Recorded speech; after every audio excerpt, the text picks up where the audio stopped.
We were sprawled across Ryan's garage floor, surrounded by plastic pumpkins, pillowcases, and the scattered loot of Halloween night. The concrete was cool against my legs as I sat cross-legged, sorting through my pile of chocolates, gummies, and half-crushed lollipops. Ryan's radio was on low, some pop song bleeding into static, and the four of us, me, Ryan, Josh, and Tyler, were locked in the annual ritual of swapping candy like businessmen dealing stocks. There was laughter, mock arguments, and the occasional shove whenever someone tried to snatch without a trade. It felt normal, safe, like the kind of night you knew you'd remember for no reason other than the fact that you were young and alive. Tyler was the first to grab one of the lollipops from the pile, holding it up like a prize. It was wrapped in shiny red foil, different from the usual brands we all knew. "Never seen this one before," he said, twirling it between his fingers. Ryan leaned over, frowning. "Probably from that weird corner house," he muttered. He was right. The last house we'd stopped at, the one with the gate half broken and no decorations, had dropped a few off-brand candies into our bags without a word. An old guy had opened the door only halfway, his face barely visible, and his hand had just tossed the sweets in before slamming it shut. We'd all joked about it, called it serial killer candy, but none of us actually thought twice about eating it, until Tyler peeled the wrapper off. The smell hit me first. Sweet, but faintly metallic, like copper. He made a face, sniffed it, then licked it once. His expression shifted instantly. He spat on the floor and swore. "Tastes disgusting," he muttered, wiping his tongue with his sleeve. The rest of us leaned closer, curious. The candy had a strange texture, tiny bumps under the glossy sugar surface. Josh grabbed it from him, laughing. "You're just being dramatic." But when he bit down to snap a piece off, he froze mid-chew. His eyes widened. He spat it out into his hand. I'll never forget the sound of his voice when he said, That's a tooth." We all leaned in, and there it was, half stuck in the sugar, half sticking out. Small, yellowed, unmistakably human. The root still visible. Ryan gagged, bolting for the side of the garage. Tyler swore again, shoving back like the thing might crawl toward him. My stomach turned cold and sour at the sight. A tooth, in candy. It didn't make sense. For a moment, none of us spoke. Then Ryan, pale-faced, said, "Someone's screwing with us. It's just a prank, right?" But even as he said it, I could hear the doubt in his voice. We wrapped the lollipop back in the foil and shoved it into a plastic bag, not knowing what else to do. We talked about telling our parents, but Tyler didn't want to. "They'll think we made it up," he said. Josh argued, saying it was serious. But in the end, we decided to just keep it between us. It was late, and the sugar rush was wearing off, leaving us restless, jittery, and uneasy. Eventually, we called it a night, each of us walking home with our candy bags feeling heavier than before. The next morning, the news hit like a punch to the gut. A boy from our school, Liam, hadn't shown up to class. By recess, word spread that he was missing. Teachers huddled in whispers, and by lunchtime, police were on campus. His desk sat empty beside mine, his backpack still slung over the chair.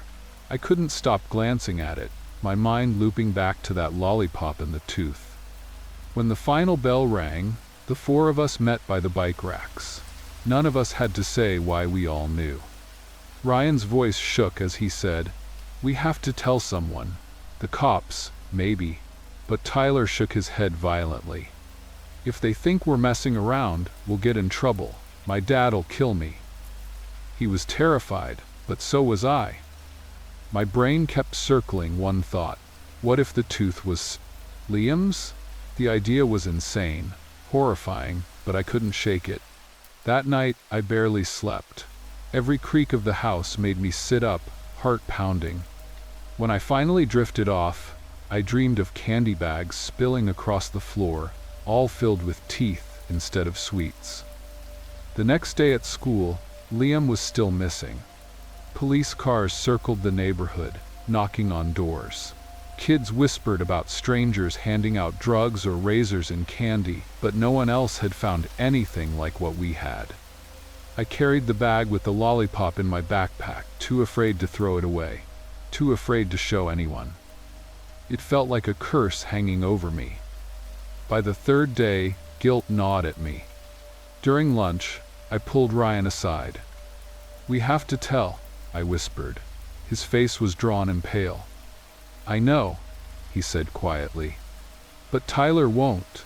He's freaking out." Josh joined us, his eyes bloodshot. "I've been thinking about it all night. It's not a prank. Someone put that in there on purpose.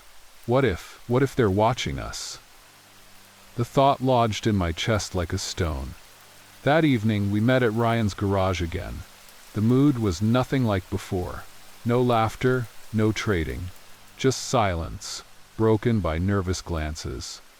I pulled the bag out of my backpack and placed it on the floor.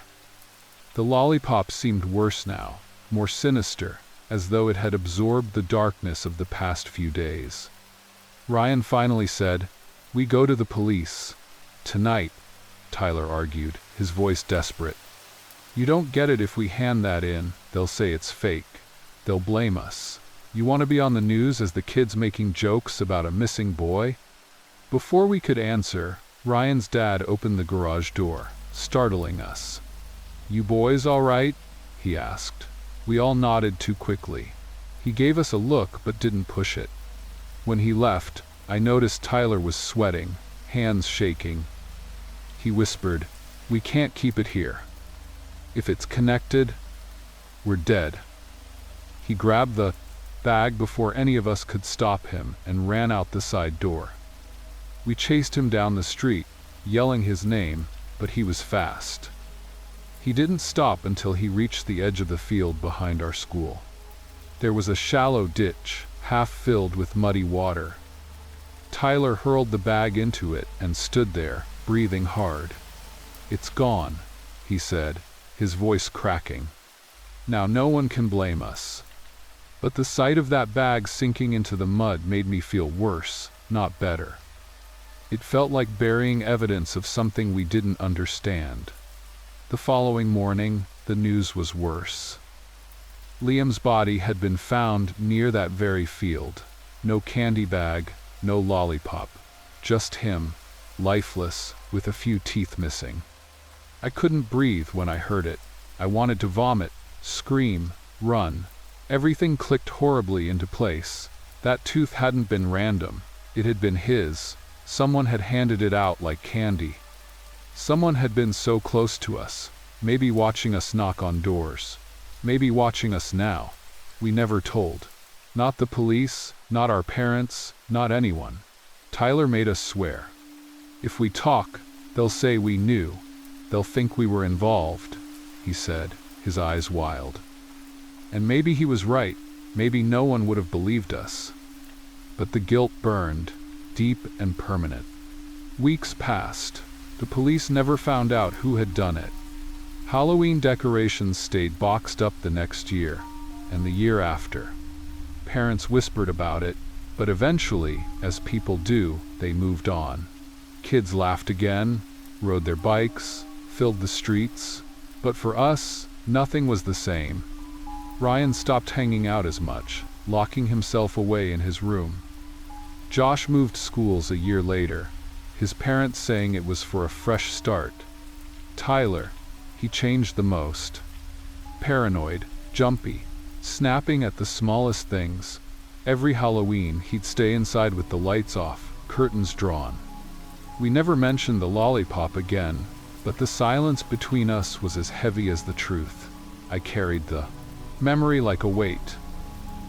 Sometimes I'd pass the old corner house, the one with the broken gate.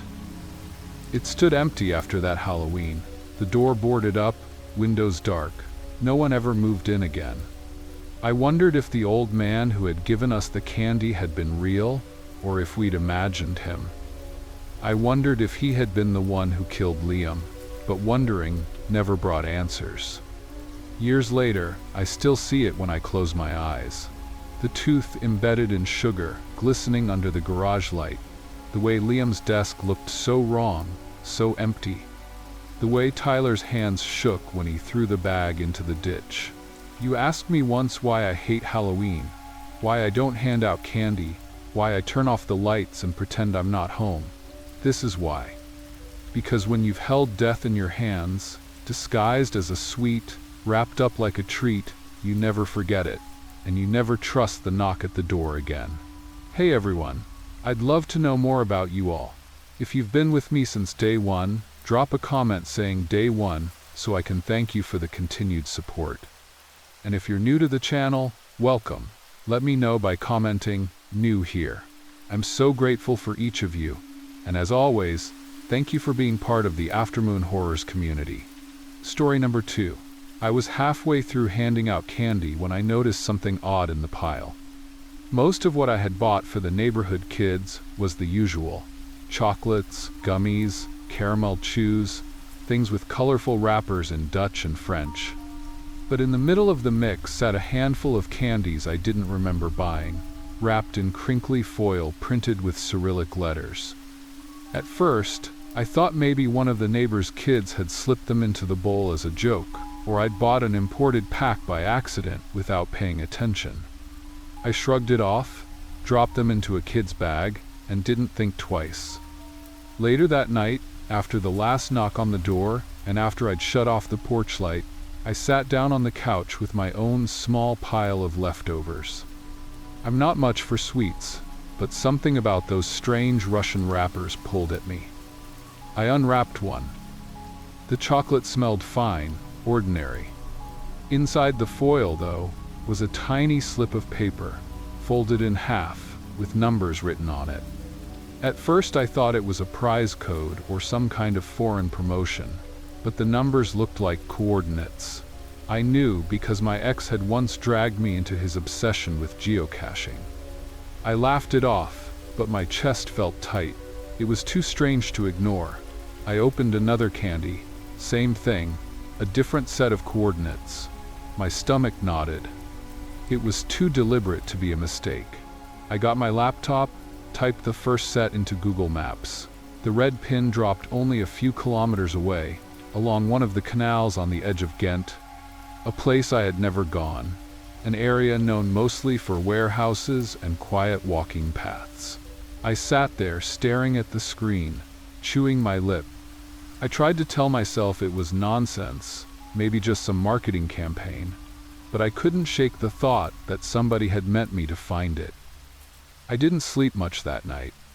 The thought of those numbers kept me awake. The next day, I told myself I'd forget about it, throw the wrappers away, stop feeding my imagination. But the more I tried to ignore it, the stronger the pull grew. By evening, I gave in. I slipped the wrappers into my coat pocket, grabbed my keys, and left the apartment. Walking through Ghent at night isn't unusual. The city feels small and safe compared to bigger places, but I couldn't shake the nervous energy in my chest. My boots clicked on the cobblestones, echoing louder than they should have. Every shadow seemed too long, every passerby too curious. When I reached the canal, I realized I was almost entirely alone. The water was dark and slow, the warehouses silent. I checked my phone, pulled up the coordinates, and followed the map until I was standing at the exact point. It was a patch of dirt and grass near the water's edge, nothing remarkable. I thought maybe I'd built it all up in my head, maybe it was nothing. But then I noticed the ground looked disturbed, like someone had dug there recently. I froze. My first instinct was to turn around, walk home, pretend I'd never seen it. But instead I crouched down, reached out, touched the soil. It was damp and soft, crumbling under my fingers, my pulse hammered. I had no shovel, no tools, but my hands wouldn't stop moving, clawing at the earth. A few minutes in, my nails snapped against something hard, plastic. My breath caught. I dug more, pulling at it, until I unearthed a black trash bag, tied tightly at the top. The smell hit me before I even tore it open. I staggered back, gagging. The bag held bones, small ones. A rib cage, fragile, unmistakably human. I stumbled to my feet, shaking so badly I nearly dropped my phone. My first thought was to call the police, but I hesitated. What would I say? That I found it because of Russian candy wrappers in my trick-or-treat bowl? They would laugh me out of the station. Worse, they'd think I put it there. I ran home. My coat pocket crinkled with the rest of the wrappers, each one with numbers inside. I eyed them out on my table, 10 of them in total, each with coordinates. My body was trembling so badly I could barely type them into the computer. Every single one marked a different location around the canals, around industrial lots, and in one case, behind a schoolyard. I felt like I was going to be sick. Whoever put those candies in my bowl wanted me to know. They wanted me to find these. I sat for hours, staring at the screen, trying to understand why me. Why me, of all people? I've lived quietly in Ghent for years, keeping my head down, working my shifts, not bothering anyone. I've dealt with my share of stares and whispers as a trans woman, but nothing like this. Nothing that singled me out in such a cruel, deliberate way. I felt watched. My blinds were drawn, but I couldn't stop looking over my shoulder. Every car that passed outside made me flinch. By morning, exhaustion had dulled my fear into a kind of numb determination. I couldn't ignore it. People needed to know. So I picked the least suspicious-looking wrapper, the one with coordinates closest to the police station itself, and I went. I told them I had been walking along the canal when I saw something strange, that I had tripped and uncovered a bag. I left out the candy, the notes, everything that made me sound insane. They looked at me with suspicion, but when they sent someone to check the site, they came back pale-faced. They found what I had found. The news traveled fast. By evening, the story was on local television. Remains discovered along the canal. I felt both vindicated and sick to my stomach.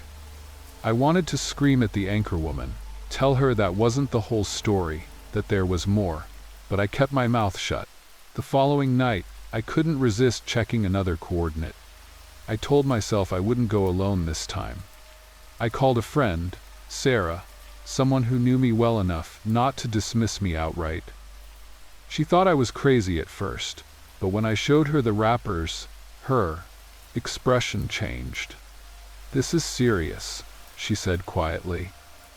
We drove together to the next site, near an old storage yard. My hands shook on the steering wheel. When we arrived, we found another patch of earth, again freshly disturbed. Sarah's face drained of color. "We can't dig this up ourselves," she whispered. "We need to go to the police." I nodded, but my stomach twisted. The moment I saw that soil, I knew what was beneath it. The police were less patient this time. They wanted to know how I kept stumbling across these graves. I could feel their suspicion growing with every question. I tried to keep calm, to stick to half-truths, but one officer leaned in, looked me in the eye, and asked, "Why are these always near where you live?" That night I couldn't sleep. Every sound in the hallway outside my flat made me jump. I started wondering if the police thought I was the killer. Worse, I started wondering if the real person behind this wanted me framed. The next morning, as I left my apartment to get some air, I found a small paper bag on my doorstep. My stomach dropped. Inside were 3 more Russian candies. My throat closed up. Nobody could have put that there without knowing exactly where I lived. Nobody could have done that without watching me. I broke down. I sat on the floor of my apartment, clutching those candies, sobbing until I had no tears left. I didn't know who hated me enough to do this, who knew my life well enough to use me as their messenger. I thought of every insult, every sideways glance, every muttered word I'd endured in this city. Any one of them could have been the one. Sarah was the only one I trusted enough to call. She came over, sat with me, told me I wasn't crazy. She helped me gather all the wrappers and coordinates into a folder. Together, we went back to the police, and this time we told them everything, even the candy. I braced myself for ridicule, but when one officer saw the Russian writing, his face tightened. He took the wrappers from us and didn't say a word. Weeks passed. Investigations spread through Ghent's canals, uncovering multiple bodies. The city buzzed with fear and speculation, but I stayed silent. I didn't want attention, didn't want my name tied to it. The police never came back for me, though their eyes had held questions I could never answer. One evening, months later, I returned home to find another bag on my doorstep. My body went cold. This one wasn't filled with candy, just a single note, written in neat Cyrillic script. I had it translated later by a colleague. It said only, "Thank you for listening.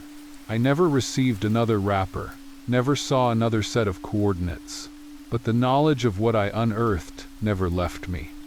Sometimes, when I walk by the canals, I imagine the water carrying voices. I wonder how many graves are still out there, waiting, and I wonder if whoever left me those candies found a new messenger. Because I can still taste the bitterness of that chocolate on my tongue, and no matter how much time passes, I can't shake the feeling that I wasn't chosen at random. They knew me. They knew my face, my life, my name, and when I look back on it now, I realize what chills me most. They're probably still out there, watching someone else unwrap their first sweet surprise. Hey everyone, before we dive in, I'd love to know more about you all. Where are you watching from? Drop your city or country below. And what time is it for you right now? I love seeing how our community spans across different time zones. Also, if you've been with me since day one, drop a comment saying day one, so I can thank you for the continued support. And if you're new to the channel, welcome. Let me know by commenting "new here." I'm so grateful for each of you, and as always, thank you for being part of the AfterMoon Horrors community. Story number 3. I was halfway through handing out candy when I noticed it. The night had been steady with kids, all dressed in their costumes, laughing and shouting trick or treat in their small, excited voices. I was standing at my front door in Christchurch, bowl in hand, enjoying it more than I'd expected. Then, as the crowd thinned and I leaned against the door frame for a breather, I saw a faint orange flicker above me. At first, I thought it was just the reflection of a pumpkin from one of the neighbors' porches. But when I tilted my head back, my chest went tight. There was a jack-o'-lantern on the roof of my own house, its carved grin glowing down at me like it had been waiting all night. I hadn't put it there. I hadn't even bought one that year. My wife had taken the kids to her sister's place across town for a Halloween party, and I was only staying behind because of work the next morning. That pumpkin was not mine. My first reaction was confusion. Did the neighbor's kids climb up as a prank? Then unease crept in, a heaviness that sat behind my ribs. Because there wasn't any easy way up to the roof without a ladder, and I hadn't left one leaning anywhere near the house. I couldn't just ignore it though. Something about it burned into me. The thought of that lantern grinning above while I stood here like nothing was wrong made my skin itch. I set the candy bowl on the hallway table, grabbed the stepladder from the garage, and hauled it out to the side of the house. As I set it against the gutter, the carved face of the pumpkin seemed to flicker brighter, like it was aware I was climbing toward it. Halfway up, my palms started to sweat, and I paused. It was ridiculous, just a pumpkin. But my body didn't care about logic. Every step upward made my pulse drum harder. When I finally pulled myself onto the roof, the shingles were cold beneath my palms. The lantern sat at the peak, the grin wide and jagged, eyes uneven, the flame, inside, barely wavering despite the breeze. I approached slowly, crouched low so I wouldn't slip, and when I reached it, I froze. The thing wasn't heavy like a normal pumpkin should be. It looked carved, yes, but when I nudged it, it shifted too lightly. My throat dried as I realized the bottom was cut wider than usual, like a lid, and something pale rested inside. I reached down and lifted the pumpkin carefully. What I saw underneath made my whole body jolt. Photographs. A small stack of them. Glossy, curled at the edges, tucked neatly into the hollowed cavity. My fingers shook as I pulled the first one free. It was my daughter, Anna, 8 years old, fast asleep in her bed. The next was my son, James, only 6, his little arms wrapped around his toy dog, eyes closed in the slack peace of dreaming. Each photo was of them in their rooms, under their blankets, the details clear, too clear. The curtains in the background, the nightstand, even the faint glow of their nightlight. Whoever took these pictures had been inside my house, standing over my children while they slept. I dropped the photos onto the roof, my breath catching in sharp bursts. My immediate thought was, how? My wife had left with the kids hours earlier, but these pictures weren't old. They weren't from weeks ago. I looked at one closely. The pajamas Anna wore were the same ones my wife had just bought last weekend. My chest pounded as I scrambled back toward the ladder, clutching the photos. I needed to check the house. Every instinct screamed that I had to be inside, right now, making sure it was empty. I nearly fell twice climbing down. The second my feet hit the ground, I ran to the front door, slammed it behind me, and locked it. My heart was hammering so hard I could feel it in my throat. The hallway looked ordinary, but I didn't trust it. I went room to room, throwing doors wide, checking closets, under beds.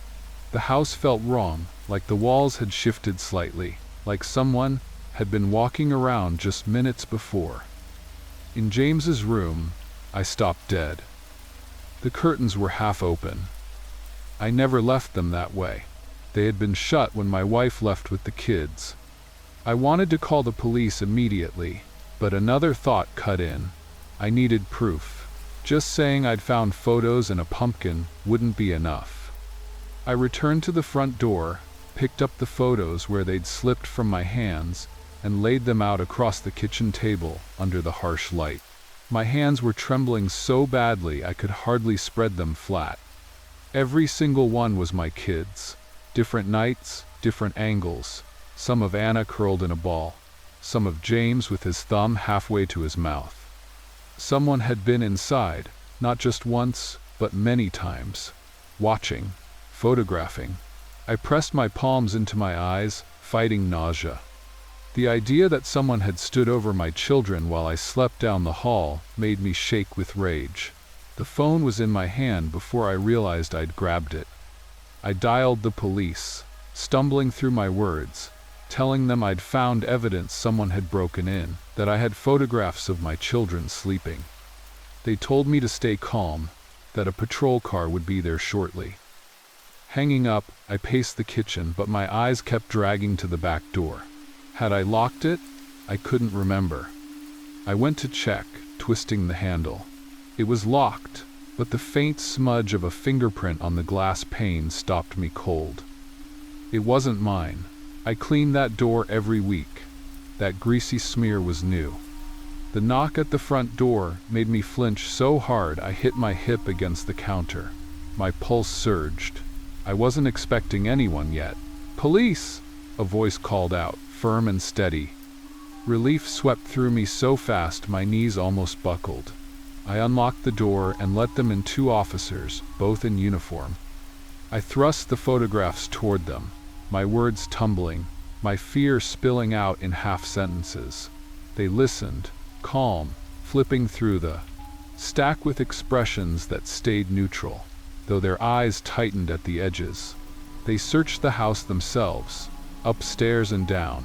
No signs of forced entry, no footprints, nothing broken. But when we went up to the roof together, the pumpkin was gone. The space where it had been was bare. Only a faint ring of moisture remained, like something had sat there for a while. My stomach lurched as one officer turned back to me. "You're sure you didn't imagine it?" he asked gently. I wanted to scream. I showed him the photos again. That was proof.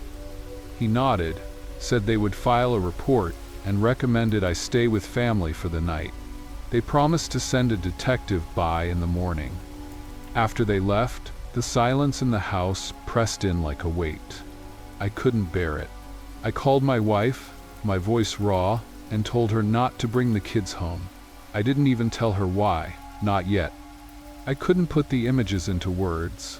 I drove across town and joined them at her sister's, photos clutched tight in my coat pocket the whole way.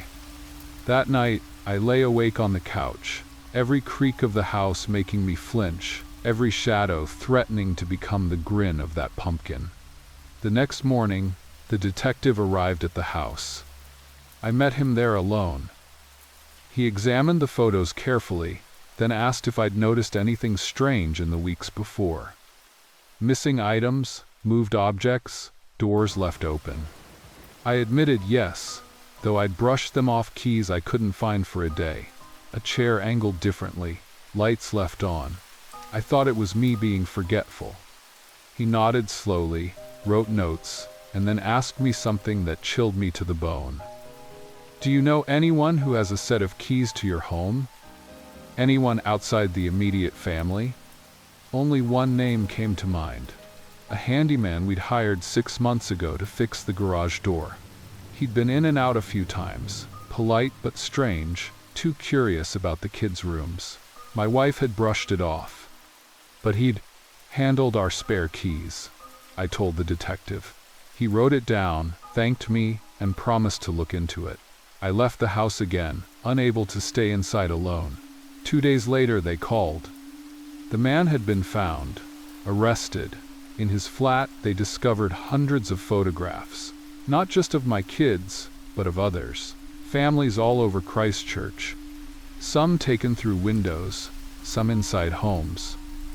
My skin crawled as the detective described it. He admitted they wouldn't have found the man so quickly if I hadn't reported the pumpkin and the photos. The pumpkin itself was never recovered. He denied ever putting it there. But they found my children's pictures in his drawer, confirming it was him.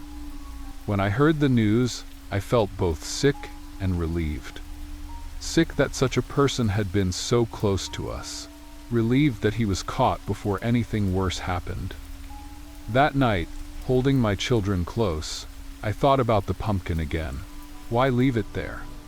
Why make sure I found it? Maybe he wanted me to know. Maybe he wanted me to feel powerless, to understand he could get that close without being stopped. But instead, it was his mistake. His arrogance exposed him. Even now, years later, I can't look at Halloween decorations the same way. A pumpkin's grin doesn't feel playful anymore. It feels like a warning. Every year when October comes around, I lock the doors twice, check the windows 3 times, and keep my children close. Because I learned that night how easily someone can slip past the safety you take for granted, and how a simple flicker of light on a rooftop can reveal the darkest truth hiding in plain sight. Which story setting scared you the most? Let me know in the comments. Story number 4. I was halfway through sorting the candy in my bag when my hand brushed against something that didn't feel like candy at all. It was soft, a little rubbery, and crumpled at the bottom under the weight of chocolates and wrapped sweets. I pulled it out, expecting maybe a plastic toy or some cheap Halloween trinket, but what I held was a mask. A plain white mask, the kind you'd expect in some cheap costume set, with hollow eye holes and a faint grin painted across the mouth. At first, I thought someone must have slipped it into my bag by mistake, maybe a prank from one of the neighbors. But the longer I held it, the stranger it felt. Like it wasn't new, like it had been worn before. I should have just tossed it aside and gone back to the candy. That would have been the smart thing. Instead, curiosity got the better of me. I was 16, too old to be trick-or-treating in most people's eyes, but I had gone anyway because my younger cousin dared me to. It was supposed to be harmless fun, one last time before I grew out of it. Sitting on my bedroom floor with the bag emptied out, I picked up that mask, turned it over in my hands, and before I even thought about it, I slipped it on. The second it touched my face, I felt something tighten. I tried to adjust the strap, but there was none. It clung to me on its own, sealing around the edges like it had been made for me. My first instinct was to pull it off, and I reached up with both hands, but my fingers couldn't find a seam. My skin tingled underneath it, warm and damp, as if the mask itself was breathing against me. I spoke out loud, "Okay, this isn't funny," half expecting my cousin or one of my friends to jump out and reveal it was some elaborate trick. But the room was quiet, and the sound of my voice was muffled, distorted, like it was coming from a tunnel. I stood up and looked at myself in the mirror on my dresser. That face staring back wasn't mine. The mask was smooth, expressionless, except for that faint grin that seemed wider now. My brown hair stuck out from the edges, so I knew it was me under there, but it didn't look like me anymore. My breathing grew shallow. I clawed at the mask, dragging my nails along the edge, pressing against the eye holes, trying to wedge my fingers underneath, but it didn't budge. Panic started to rise in my throat. I ran downstairs to the kitchen, where my parents were sitting. "Mom! Dad!" My words came out muffled, but they looked up. My mother frowned. "Why are you yelling? And why are you still in costume?" I froze. "Still in costume?" I repeated, confused. My father nodded casually, sipping his tea. "You never left the house tonight. You've been sulking up in your room since dinner. Now what's this about a costume?" I shook my head hard. "I went trick-or-treating. I was out all evening. You saw me leave." My mother's expression didn't change. She just looked at me like I was speaking nonsense. "No, you didn't. You never left. Don't make up stories." My chest tightened as if the mask itself was suffocating me. I backed away from the table, shaking. My parents looked calm, too calm, as if what I was saying didn't even register as possible. I sprinted back to my room and dumped out my bag again. The candy was still there, wrappers shining under the lamp, proof that I had gone out, proof that I had walked those streets. But when I reached for one, the label wasn't in English or Dutch anymore. It was gibberish, strange symbols that twisted when I tried to focus on them. I blinked, rubbed my eyes, and they looked normal again. I didn't sleep that night. Every time I closed my eyes, I heard faint knocking, like someone at the door. Not just once, over and over, steady, patient. When I finally gathered the courage to look out my window, I saw nothing but the quiet street below. Yet in the morning, my parents casually mentioned, "You were at the door last night. You scared the neighbors." Why would you trick them like that, standing there and not saying anything? My blood ran cold. "I wasn't at the door," I whispered. My father just shrugged. "We saw you. You were wearing that mask." I didn't even know what to say. I ran to the mirror again, and that faint grin seemed wider than before.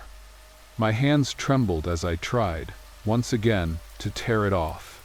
But the harder I pulled, the tighter it seemed to cling. The skin around my jaw felt raw, burning, like the mask was fusing with me. I stopped going outside for days. I told my cousin what had happened, and he laughed at first, until he saw me in person. "That's not a normal mask," he said, his voice faltering. He reached out to touch it, and when his fingers brushed the surface, he jerked back like he'd been burned. "It's warm," he whispered, "like skin." That night, I tried scissors. I tried a kitchen knife. The blade scratched against the surface but never cut through. Every attempt left my face aching, like I'd stabbed myself instead. I started to notice changes in my reflection. The mask wasn't smooth anymore. It had pores, faint lines like skin, veins just beneath the surface. The grin wasn't painted, it was growing, stretching unnaturally wide. The real breaking point came a week later. My mother screamed one evening and pointed at the window. "Why are you out there?" she shouted. I rushed to the living room, confused, and when I looked outside, I saw him, me, standing at the edge of the yard, wearing the same mask, the same clothes. I banged on the glass. "I'm here. That's not me." But when my father ran out, the figure was gone, vanished into the night. After that, I stopped fighting the mask. I stopped trying to explain. I stayed in my room, barely eating, barely speaking.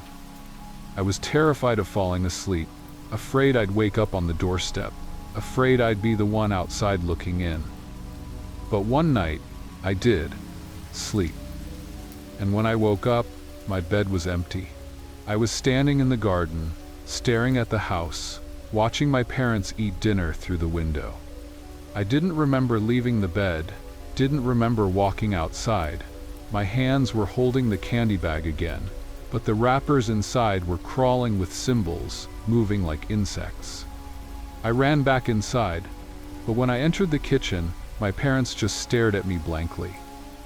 "We told you," my mother said softly. "You never left. You've always been here." I knew then what the mask wanted. It wasn't just stuck, it was replacing me. The thing my parents saw at the door wasn't a stranger. It was me, slipping further away from myself, piece by piece. Every time they swore I hadn't left the house, maybe they were right. Maybe it wasn't me walking the streets at all. Maybe the mask was showing them another version of me. I don't know how long it took before I stopped fighting completely. Days blurred. Sometimes I'd wake up and find myself standing outside neighbors' houses. Sometimes I'd hear my own voice talking, but not from my mouth. The mask grew tighter every day until I couldn't even remember the feel of my own skin beneath it. The last clear memory I have is sitting at the kitchen table, staring at my parents. I begged them, one last time, "Please, help me. This isn't me." My father looked me dead in the eyes and said, "You've been here the whole time. Stop pretending." His words cut deeper than anything else.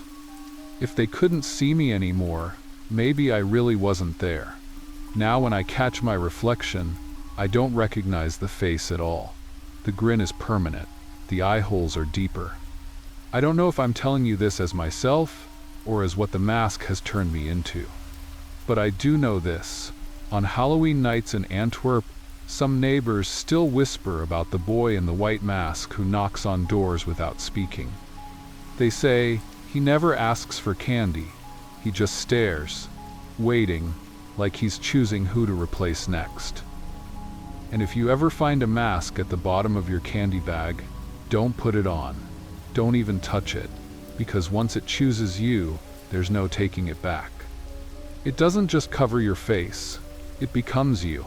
Story number 5. I was almost home when I heard the crying. It wasn't loud, not the kind of scream you'd hear in a busy street, but a thin, strained sound that carried just enough to make me stop walking. At first, I thought it was just some kids fooling around after Halloween, maybe hiding in the alley or behind a wall, trying to scare whoever passed. But then I heard it again, clearer this time, and it wasn't laughter disguised as crying. It was a real child's sobs, desperate and uneven, the kind that pulled at your chest whether you wanted it to or not. I turned my head and saw him, a small boy, maybe 7 or 8, standing behind the broken iron gate of an old property I'd never really paid much attention to before. The gate was tilted, one side sunken into the ground, as if it hadn't been opened in decades, its bars rusted and twisted. He was pressed up against it, clutching at the metal with small hands. His costume was ragged, a cheap skeleton outfit, but his face was painted with the kind of messy white and black smudges you only ever see kids make when they try to do it themselves. His eyes were swollen from crying. I stopped right there on the pavement, unsure if I should go closer. "Hey, are you okay?" I asked in Portuguese, my voice coming out softer than I expected. The boy looked at me with wide, wet eyes, and he whispered, "Help me." His voice was hoarse, cracked, like he'd been screaming earlier and had run out of energy. My stomach knotted. I took a step forward but stopped again when I noticed something strange. The gate was locked with a thick chain that looked old and stiff, the kind you don't just undo without tools. And yet, the boy's little arms were stretched through the bars, like he was trapped inside the property, not outside. I asked him, "Where's your house? Where are your parents?" But he just shook his head, and tears started rolling down his cheeks again. My instinct was to climb the gate or try to squeeze through, but the rust looked sharp and unstable, and I didn't want to hurt myself. I pulled my phone from my bag and called the police. My hands were trembling, but I tried to sound steady when I explained, "There's a child trapped behind the gate on Rua das Fontainhas. He says he needs help." The operator was quiet for a moment. Then she asked me to repeat the address. When I did, her voice lowered. "That house has been abandoned for 20 years, she said. "There cannot be a child there." I looked at the boy again, his face pressed into the bars. "I'm looking at him right now," I said, my throat dry. "He's wearing a skeleton costume. He's crying, he's asking me to help." The operator didn't argue, but her tone shifted. "Stay where you are. An officer will be dispatched. Do not attempt to enter the property." I hung up and tried to comfort the boy from where I was. "It's okay," I called the police. "They're coming. Just hold on."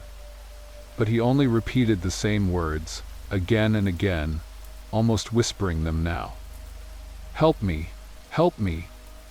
His little fingers were white from gripping the bars so tightly. I wanted to reach through and touch him, to let him know he wasn't alone, but something stopped me. A heaviness in my chest, a sense that if I reached through, I might regret it. Minutes passed, though they felt like hours. The street was eerily quiet. Halloween night in Porto usually meant groups of children running around, teenagers laughing too loudly, adults ushering their kids along. But here, at this end of the street, I was alone with him. My ears strained for any sign of approaching footsteps, but all I heard was his breath, shallow and ragged, and the faint rustle of leaves against the iron gate. Finally, 2 police officers arrived. I waved frantically at them, pointing to the boy. "He's right there," I said. The officers exchanged a quick glance before shining their flashlights at the gate. My heart dropped when their beams of light landed on nothing but the rusted bars and the overgrown weeds inside. The boy was gone. I stammered, "He was here just now. I swear he was crying." My voice broke, and I felt heat rising in my face, a mix of panic and shame. They looked at me carefully, one of them more skeptical than the other. The older officer, with gray at his temples, asked, "What exactly did you see?" I described everything: the costume, the face paint, the way he spoke. The younger officer muttered something under his breath, but the older one silenced him with a look. Then he said quietly, "A child went missing here. Halloween night, 1991. Same age, same costume. He was never found." My blood ran cold. I didn't want to believe it, but I couldn't deny the details matched too perfectly. I asked, "So, what does that mean? That I saw a ghost?" The officer didn't answer. He just told me gently to go home, that there was nothing more I could do. But when I turned to leave, something caught my eye. On the ground, just inside the gate, barely visible in the weeds, was a small piece of plastic. I crouched down and saw it clearly under the flashlight. A Halloween candy wrapper, bright and crinkled, too new to have been sitting there for 20 years. My chest tightened. I wanted to point it out, but when I blinked, it was gone. The officers didn't see it, or maybe they pretended not to. That night, I couldn't sleep. I kept replaying his voice in my head, the way he said, "Help me," like there was still a chance, like if I'd just been braver or quicker, I could have done something. I kept thinking about the wrapper, how out of place it was. At 3 in the morning, I finally got out of bed, grabbed my laptop, and searched for missing children in Porto Halloween 1991. The articles were hard to find, buried in old archives, but eventually I read his name, Tiago. 7 years old, last seen trick-or-treating in a skeleton costume. Witnesses said he was walking home alone after getting separated from friends. The report said police searched the neighborhood, including the property behind the gate, but found nothing. His parents held vigils for years before moving away. No closure, no explanation. The next day, I went back. I told myself it was foolish, that nothing would happen in daylight, but I couldn't stop thinking about him. The gate was the same, rusted and broken, the weeds tall and brittle. I pushed gently at the bars, and the chain rattled. It was still locked tight. I peered inside and saw only decay, crumbling stone, tangled vines, an old fountain collapsed into itself. But then, as I leaned closer, I saw it again, a candy wrapper, shiny and new, lying in the dirt. My chest squeezed. I reached for it, but as soon as my fingers brushed the ground, the wrapper seemed to vanish into the soil, leaving nothing but dust. I stumbled back, heart pounding. I wanted to scream, but no sound came out. Instead, I stood there for a long time, staring at the gate, feeling like it was staring back at me. Eventually, I turned and walked away, faster and faster, until I was almost running. For weeks, I avoided that street. I took longer routes home, even if it meant adding 20 minutes to my walk. But the boy never left my thoughts. I heard his whisper sometimes when I was half asleep. Once, I even dreamed I saw him again, standing behind my bedroom door, his eyes wide, his mouth opening to repeat those 2 words. When I woke, I swore I could still hear him. Months passed, and life pulled me back into its rhythm. But every Halloween since, I light a candle by my window for Tiago. I tell myself it's just to remember him, to honor a life that never got to finish. But deep down, I know I'm also waiting in case he appears again, waiting in case this time I can do something more than just stand there, frozen. Because the truth is, I don't think he was a ghost. Ghosts don't leave fresh candy wrappers behind. Ghosts don't cry until their voices break. I think Tiago is still trapped somehow, somewhere inside that property, reaching out the only way he can. And every time I hear a faint cry in the distance on Halloween night, I wonder if I should have been braver, if I should have tried harder, if maybe I failed him the same way everyone else did. So when people ask me why I hate Halloween, why I never join the celebrations anymore, I don't tell them the full story. I just say I saw something I can't forget. But you're my friend, so I'll be honest. I saw a boy who asked me to help, and I couldn't. And nothing in this world has haunted me more than the look in his eyes, as he waited for me to do something I didn't. And I know that if you ever walk past that broken gate and hear him cry, you'll understand why I can never go near it again. Story number 6. I had already filled half my pillowcase with candy when I noticed him walking alongside us, as if he'd always been there. At first, I assumed he was someone's older brother tagging along, dressed in a cheap rubber mask and a dark hoodie. Nothing unusual on Halloween, right? But I remember the instant my stomach tightened, I hadn't seen him approach. One moment, it was just me and my 2 friends, Emma and Joel, laughing about who got the most chocolate. And the next, there was this stranger keeping perfect pace with us, silent, except for the sound of his boots scraping against the pavement. Emma whispered, "Is he with you?" And I shook my head quickly. Joel just shrugged, like it wasn't worth worrying about. Kids joined groups all the time. That's what made trick-or-treating fun. But something about him unsettled me, even before he spoke. The mask was the cheap kind you buy in bulk, shiny, pale, molded into a permanent grin, but his eyes behind it didn't look playful. They were steady, locked in on me every time I glanced over. We stopped at a red brick house, where an old woman handed out caramel apples. She gave one to Emma, one to Joel, one to me.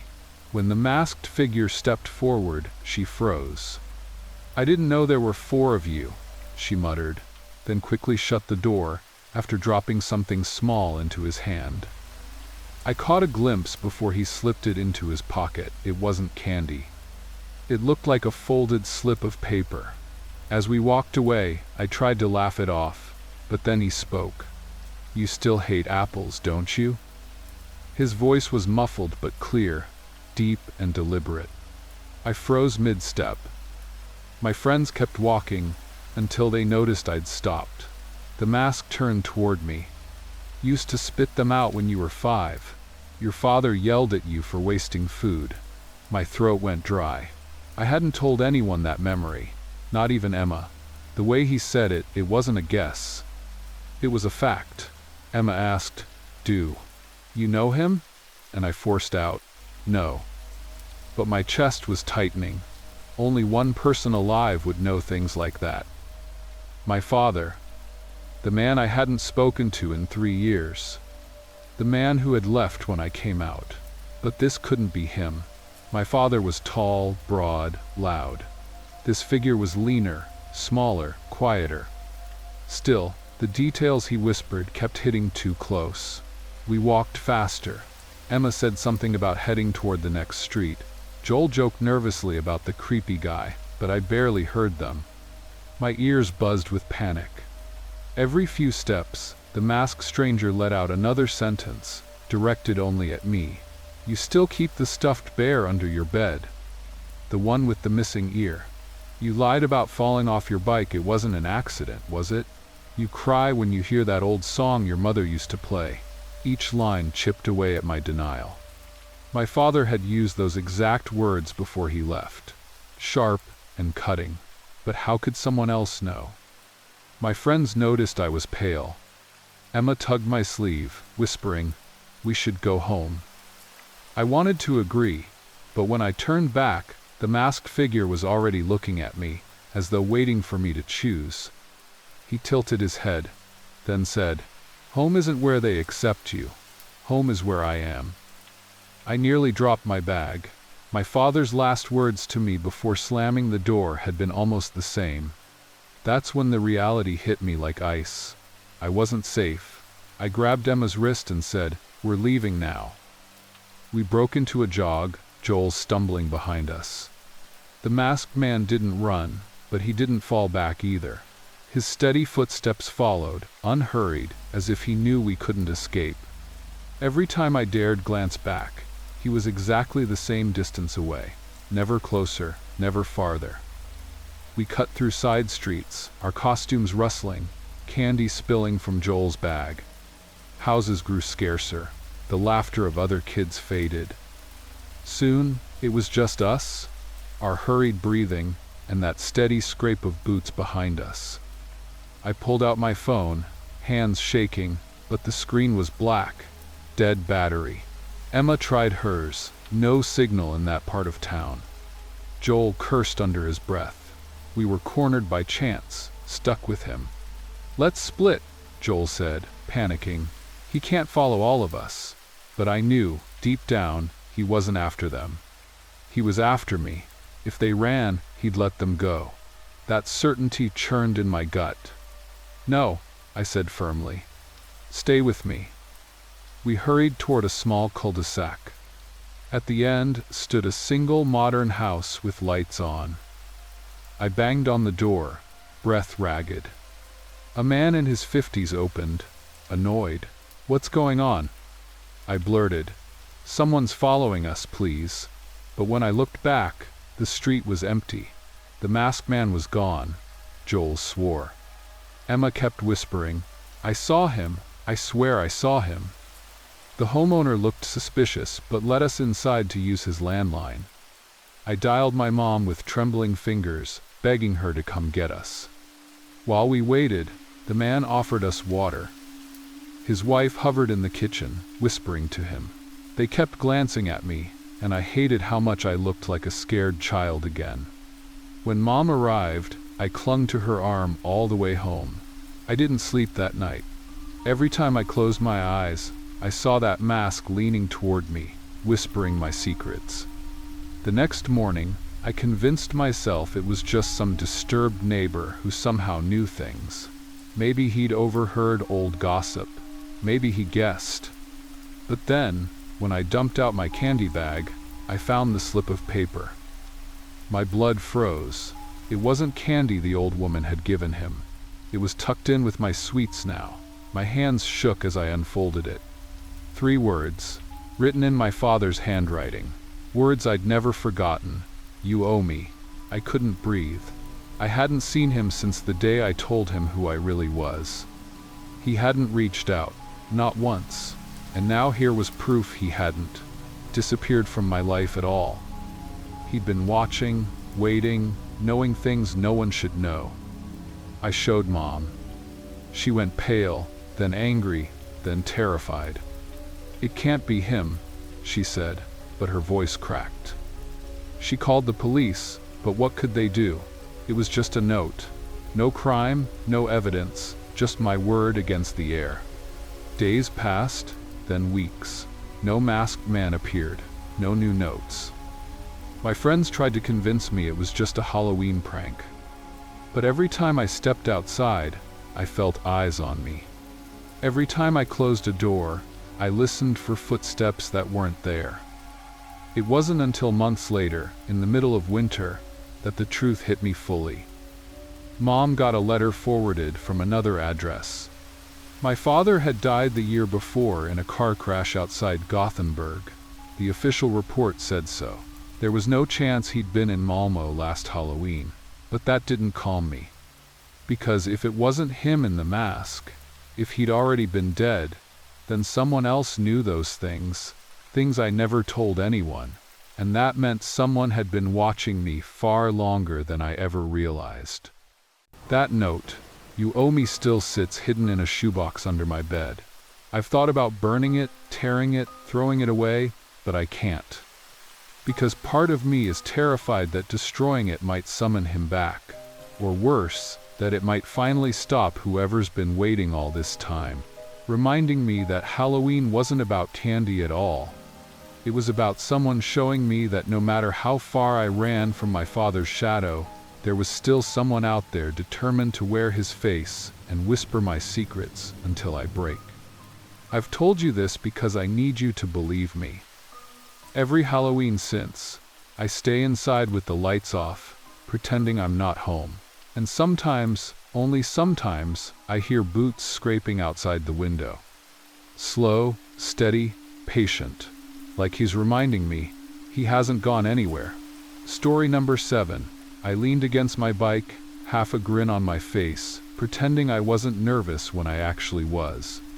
Halloween night, 1988, and my friends and I had made it down every street on our side of Windsor. Our pillowcases were heavy with candy, the kind of haul you only dreamed about as a kid. But there was one house we hadn't touched, the one everyone always talked about, the one sitting dark at the corner of Oak Ridge Lane. No lights, no pumpkins, not even a carved gourd on the porch. Just a crooked roofline and a wooden door with no bell, no knocker, nothing but peeling paint and silence. That's when I said it. Stupid and reckless. I dare you guys to knock. Of course, they laughed. But then the laughter faded, and everyone looked at me, waiting to see if I'd put my money where my mouth was. I remember Sean shaking his head, saying, "That's suicide, man. Everyone knows nobody lives there." Jason nudged me with his elbow and said, "Go on then, hero." My heart pounded, but I couldn't back down. Not in front of them. So I grabbed my candy bag tight in my fist and walked toward that door, feeling like each step was heavier than the last. The porch creaked under my sneakers, the wood soft, almost bending. I lifted my hand, ready to knock, but before I touched the door, it swung inward, just an inch. I froze, my breath caught. I wanted to step back, to run down those stairs, but curiosity pinned me in place. A faint smell drifted out, not rot, not exactly, more like the sour, stale scent of damp paper. I swallowed hard and pushed the door open a little further. Inside, there was no furniture I could see, no movement, just a dim stretch of hallway, and at the far end, a single card table. On it were 4 large bowls, brimming with candy, wrapped in neat little bundles of newspaper instead of colorful wrappers. My friends whispered my name from the sidewalk, voices sharp and nervous, but I stepped inside anyway. The floor creaked as I moved. The closer, the sound echoing too loudly in the silence. My eyes darted left and right, half expecting someone to leap out. Nothing, just that table waiting for me. I reached into the nearest bowl and picked one of the bundles up. The paper crinkled in my hand, soft and greasy, like it had been handled too many times. When I unwrapped it, a strip of old newspaper fell open. Inside was a square of toffee, ordinary looking. But what made my stomach twist was the clipping itself. It wasn't just random print. It was a headline, "Boy 7, still missing after school disappearance." I stared at it, my pulse thundering. I reached for another, unwrapping it faster this time. "Local girl, age 9, vanishes from playground." My fingers trembled as I opened a third. "Family begs for answers after son disappears." Each candy was wrapped in the same way, different children, different years, all of them missing. My throat closed and I backed away from the table, my hands shaking so hard I dropped the candies. They scattered across the floor, clippings fluttering like tiny, accusing flags. Sean's voice hissed from the doorway. "What the hell are you doing? Grab something and let's go." But I couldn't.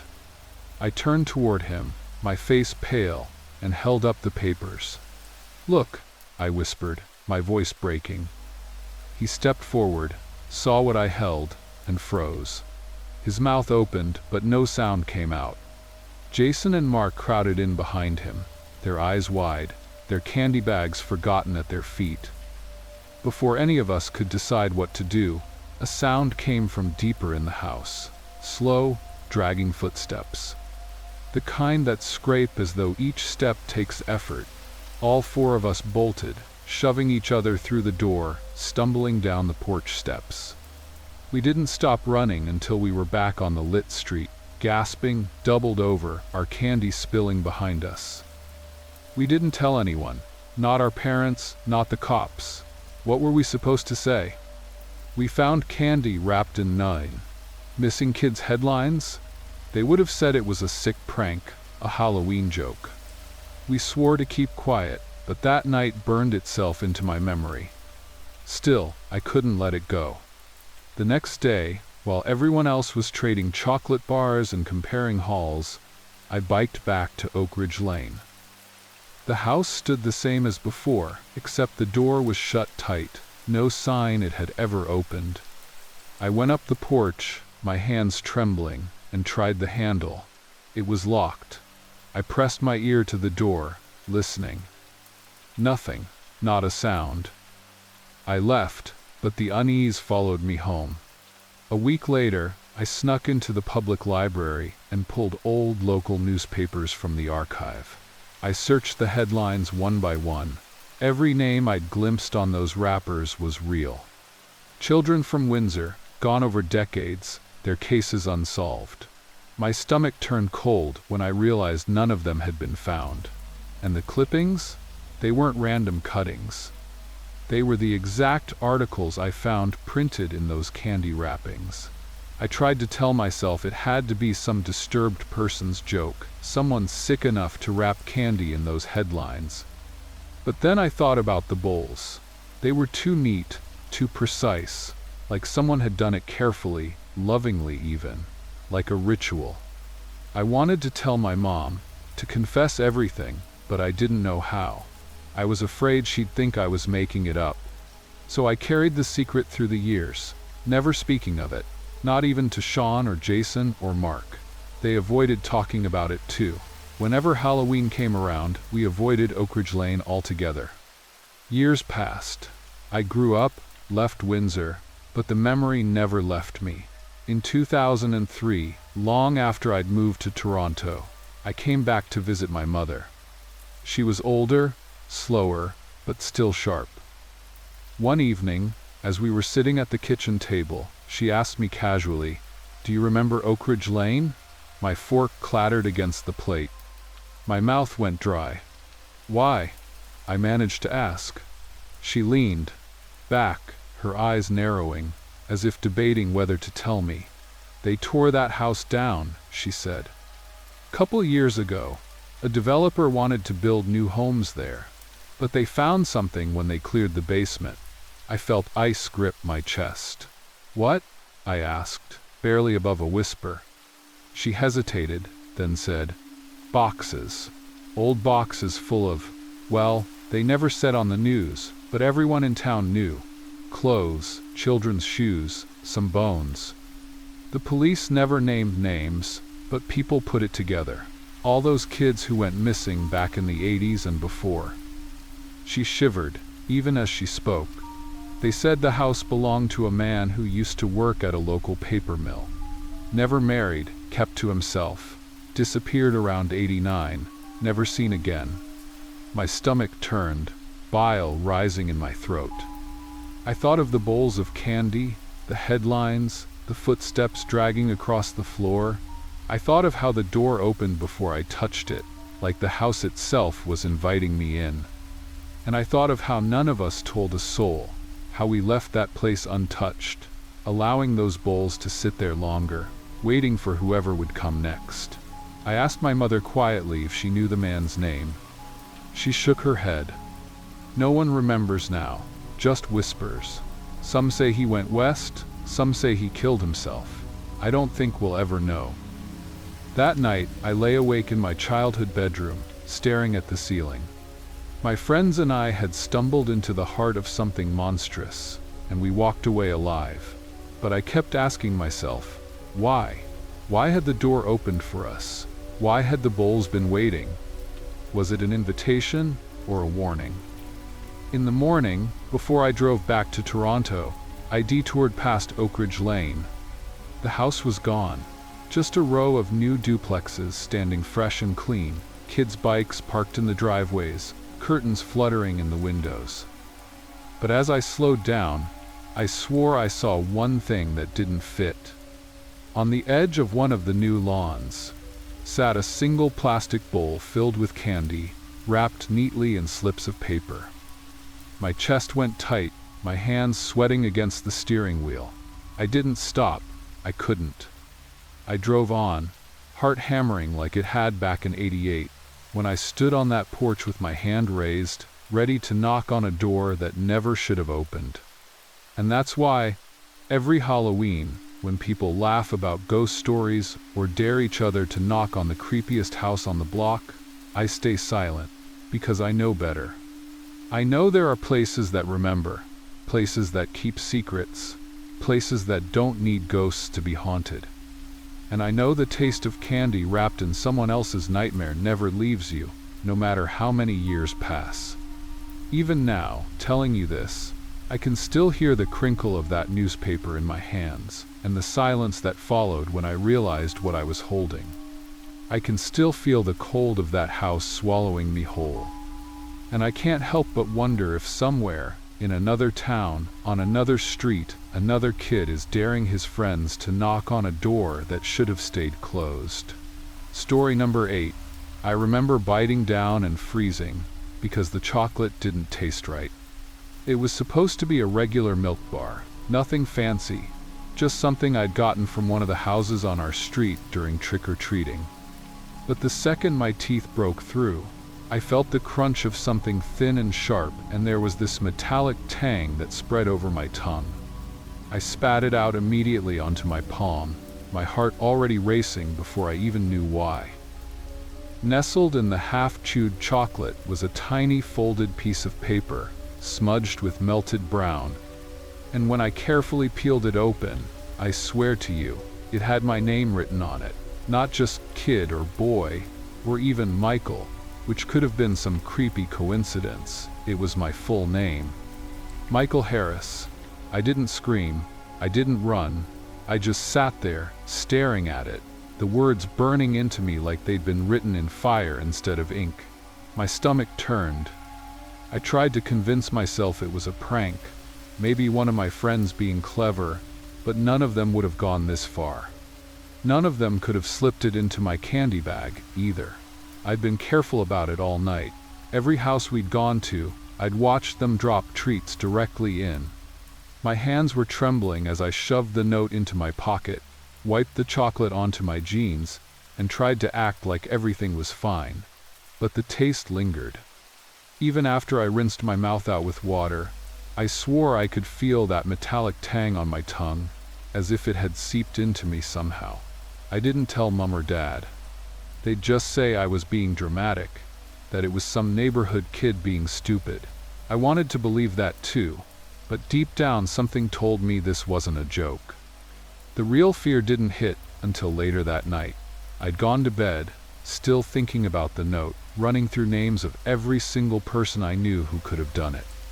My room was quiet, the house was quiet, and I was almost drifting off when the phone rang. Back then, we still had the old landline in the hallway, and its shrill sound cut through the silence. Mom picked it up first, and I thought nothing of it until I heard her pause, then call up the hall. "Michael, it's for you." I remember just staring at my ceiling, completely still. Nobody called me. I was 12. The only people who rang our house were family, friends, or Dad's work. Slowly, I dragged myself out of bed, feeling like I was walking into something I couldn't undo.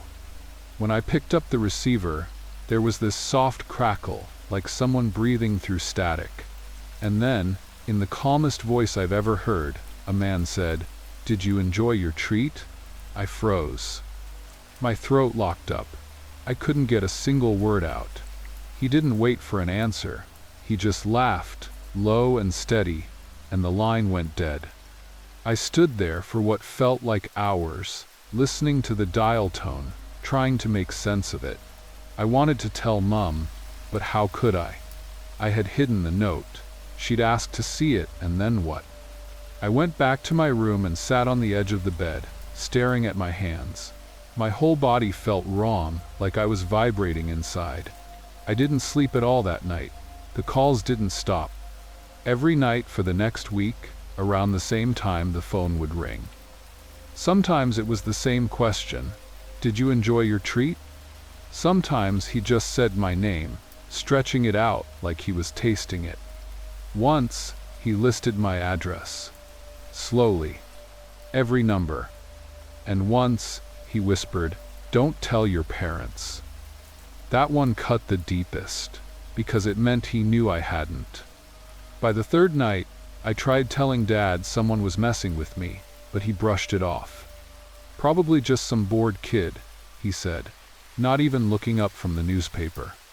Mom told me to stay off scary movies. Neither of them believed me. That made me feel even more trapped.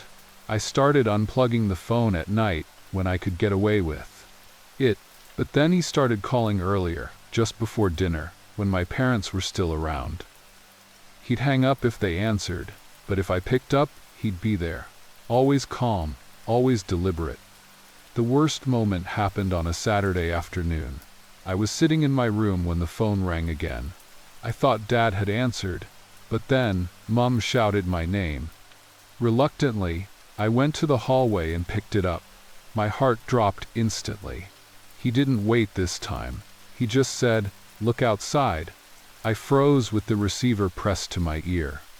Slowly, I turned my head toward the window by the front door. There was nothing at first, just the quiet street, a couple of parked cars. Then I noticed it on our front step.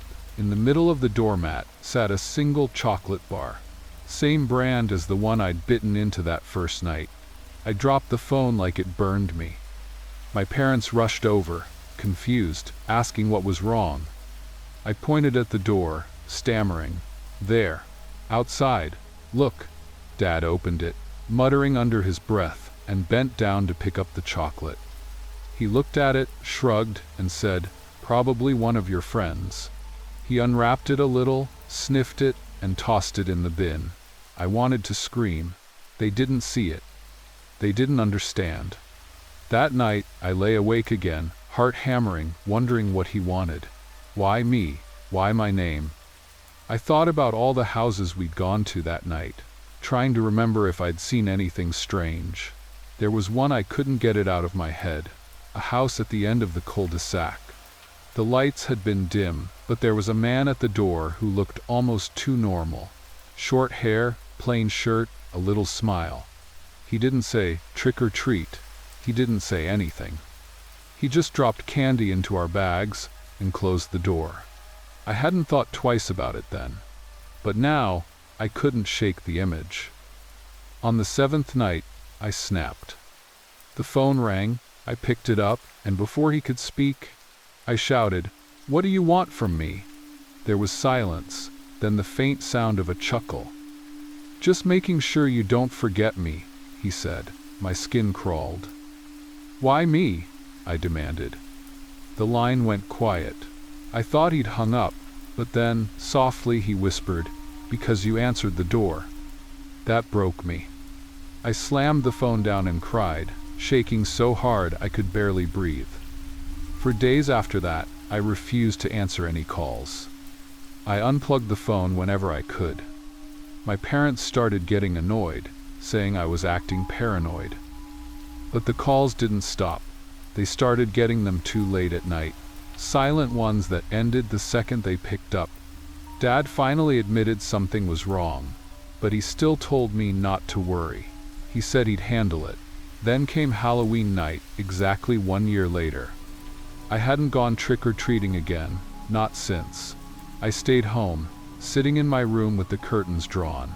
The phone didn't ring all evening, and I almost let myself believe it was over.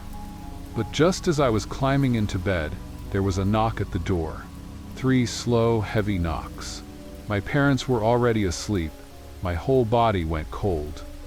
I crept to the hallway, my heart pounding so loud I thought it would wake the house. Through the frosted glass of the front door, I could see a shape, a man, standing perfectly still. In his hand was something small and square. I didn't move, I didn't breathe. After what felt like an eternity, the figure placed the object on the doormat, turned, and walked away without a sound. I waited until I was sure he was gone before I opened the door. On the mat was another chocolate bar. I picked it up with trembling hands, unwrapped it just enough to see, and felt my stomach drop. Inside was another folded note. My name again, but this time, underneath, in the same neat handwriting, were the words, "See you soon." I wanted to scream, to wake my parents, to run, but I didn't. Instead, I locked the door, shoved the note into my desk drawer, and sat awake until morning. The calls stopped after that. The knocking never came again. Life slowly went back to normal, or at least that's what everyone thought. I never told my parents about that last note. I never told anyone until now. But I've kept it, tucked away all these years, because sometimes late at night I can still taste that metallic tang on my tongue. And I know, deep down, he's still out there. He said he wanted me to remember him, and I do, every single day. Story number 9. I was halfway through the row of houses when I noticed it, that faint orange glow at the end of the side street. I thought it was just another decoration. There were plenty of pumpkins out that night, carved into jagged smiles and lit with tea candles. But this one seemed brighter, almost pulsing like it wanted to be seen. My friends had gone ahead, laughing and swapping sweets, but I slowed down. Something about that glow felt like it was meant for me. I told myself I'd just take a quick look and then catch up. It was Halloween in Cork, and curiosity always seemed harmless when the streets were full of kids in costumes. The alley it led me toward wasn't on the usual trick-or-treat route. It was narrow, pressed between two old stone buildings, the kind you'd barely notice unless you were looking for them. The pumpkin sat at the entrance, candle flickering steadily inside. The carving was strange, not a goofy grin, not a scary face, but a straight line for a mouth and round, hollow eyes that didn't look like they belonged on a Halloween lantern. I felt a little uneasy, but my hand tightened on the bag of sweets I'd collected, and I stepped closer. The pumpkin's light made the shadows behind it seem deeper. I don't know why I didn't just leave. Maybe it was because I was 16, dressed as a witch with cheap black fabric draped around me, thinking I was grown enough not to scare easy. Maybe it was because the light seemed to move, pulling me in. I told myself someone had set it up as a joke, maybe a shortcut to another house with candy. So I walked into the alley, the sound of my boots crunching on the gravel echoing louder than I liked. The lantern's glow stretched further inside, bouncing strangely against the damp walls. I kept expecting someone to jump out and laugh, but the deeper I went, the quieter it got, until I couldn't even hear my friends anymore. Then I saw another pumpkin further in. This one wasn't carved. It was just smashed. Its pieces spread across the ground like someone had dropped it from above. My first thought was teenagers, some group smashing decorations for fun. I kept moving, and my throat felt dry as the glow pulled me along again. It was then I realized there wasn't a candle inside the smashed one. No light at all. The glow I'd been following seemed to shift ahead of me, like a willow, the wisp moving just beyond reach. The alley opened into a small yard behind the buildings. The glow flickered near a corner where rubbish bins were stacked. I could smell something sharp and sour, not just garbage, but something metallic, heavy. My body tensed before I even saw it. The pumpkin sat neatly on top of one bin, the same straight mouth and round eyes staring at me. The candlelight inside barely moved, even though the air was colder back here. My feet slowed, but my eyes locked on the ground near the bins, and that's when I froze. There was a shoe sticking out from behind the stack, a black trainer with mud on it. I wanted to believe someone had just passed out, maybe drunk, maybe playing a prank, but I felt my skin crawl before I even stepped closer. My heart hammered in my ears as I leaned just enough to see. And there he was, a man slumped against the wall, head tilted, eyes open but not seeing. His chest wasn't moving. His shirt was soaked dark at the middle, and even in the dim candlelight I knew it was blood. I stumbled back so fast I nearly dropped my bag of sweets. I wanted to scream, but my throat locked up. My first thought was run. But then the pumpkin caught my eye again, steady and strange, as if it was waiting for me to notice. The cut of its mouth, the roundness of its eyes, my stomach twisted. It looked just like the man's expression. I forced myself to back away, but I couldn't turn my back to it.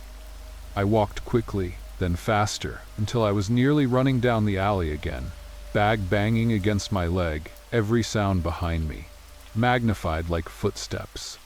When I reached the street, the normal noise of kids shouting and laughing hit me like a wave. I gasped air into my lungs, looking for my friends, desperate to see someone familiar. They were a few houses down, already knocking on another door, not even noticing I'd been gone. I thought about telling them, but the words stuck. I could barely believe what I'd seen myself. Who would believe me, that a glowing lantern led me straight to a dead man? So I did what any terrified teenager would do. I told them I was tired and wanted to go home. They teased me, said I was being boring, but I didn't care. My feet felt heavy the whole way, like the image of that pumpkin mouth had anchored itself to me. At home, I dumped my bag of sweets on the kitchen table, trying to act normal. My mom asked if I'd had fun, and I nodded, but I couldn't eat a single piece of candy. When I went upstairs, I closed my curtains tight, afraid I'd see that orange glow outside. I barely slept, tossing and turning, hearing the crunch of my boots in that alley over and over. The next morning, it was all over the news. A man's body had been found behind a row of buildings in the city center, discovered by police around midnight, after someone reported a strange smell. No one mentioned a pumpkin. No one mentioned a lantern. They said it looked like a robbery gone wrong, though no details were clear. I sat at the breakfast table shaking, the cereal in my bowl turning soggy while the news anchor's voice blurred in my ears. I hadn't told a soul what I saw. Not my mom, not my friends. That day at school, kids joked about it, the Halloween murder, as they were calling it already. I kept my mouth shut. But inside, I couldn't stop thinking, why me? Why had the light pulled me there, like it wanted me to find him before anyone else? And worse, had anyone seen me? 2 days later, I walked home from the shop just before dark. The streets were mostly empty now. That Halloween was over. I passed a row of bins near our estate, and I froze. There it was again, a pumpkin. The same face, straight mouth, round eyes, sitting perfectly still on top of the bin, no candle inside this time. I felt bile rise in my throat. I didn't go closer. I didn't need to. I turned and ran, heart slamming so hard it hurt. I told myself I was imagining things, that it couldn't be the same. But over the next week, I saw them again. Once on a corner near the bus stop, once in the window of a shop that had already taken down its decorations. Always the same face, the same hollow look. I started skipping school just to avoid walking anywhere alone. Finally, I broke and told my mom. She listened, half concerned, half skeptical. She said I'd scared myself on Halloween, that I was connecting things that weren't connected. She even laughed a little, told me I'd outgrown trick-or-treating and my imagination was proving it. I wanted to believe her. I tried, but then, a week later, the news reported another body, different alley, same part of town. And once again, I remembered the pumpkin I'd seen near the bus stop the day before. That night, I couldn't stay in my room. I sat on the floor in the hallway, lights on, bag packed beside me like I was ready to leave if I had to. I didn't know what was happening, whether it was some kind of twisted signal left by whoever was doing this, or something worse, something I couldn't explain. But I knew this. I wasn't just imagining it. The pumpkins weren't random. They were marks, warnings, or invitations. And I was the only one who seemed to notice. I never told anyone again after that. Not the police, not my friends. I carried it like a secret that burned. Years later, I moved away from Cork, convinced myself I'd left it behind. But even now, when I see a pumpkin at Halloween, I feel my chest tighten. Not the silly ones with crooked smiles or sharp teeth, but the ones that are plain, almost blank. The ones with round eyes and a straight line for a mouth. Because I know what they mean. I know what they led me to. And every time, I wonder if they're waiting to lead me again. Only this time, maybe it won't be someone else I find in the dark. Maybe it'll be me. Story number 10. I remember the weight of the bag shifting in my hand, heavier than I expected, and that's what made me notice it wasn't mine. I was 9 years old, racing down the streets with other kids, our voices echoing off the stone walls of Dundee's tight lanes. We'd been swapping jokes, candies, and even parts of our costumes when someone must have handed me the wrong bag. I didn't realize until I ducked behind a hedge to peek at my loot.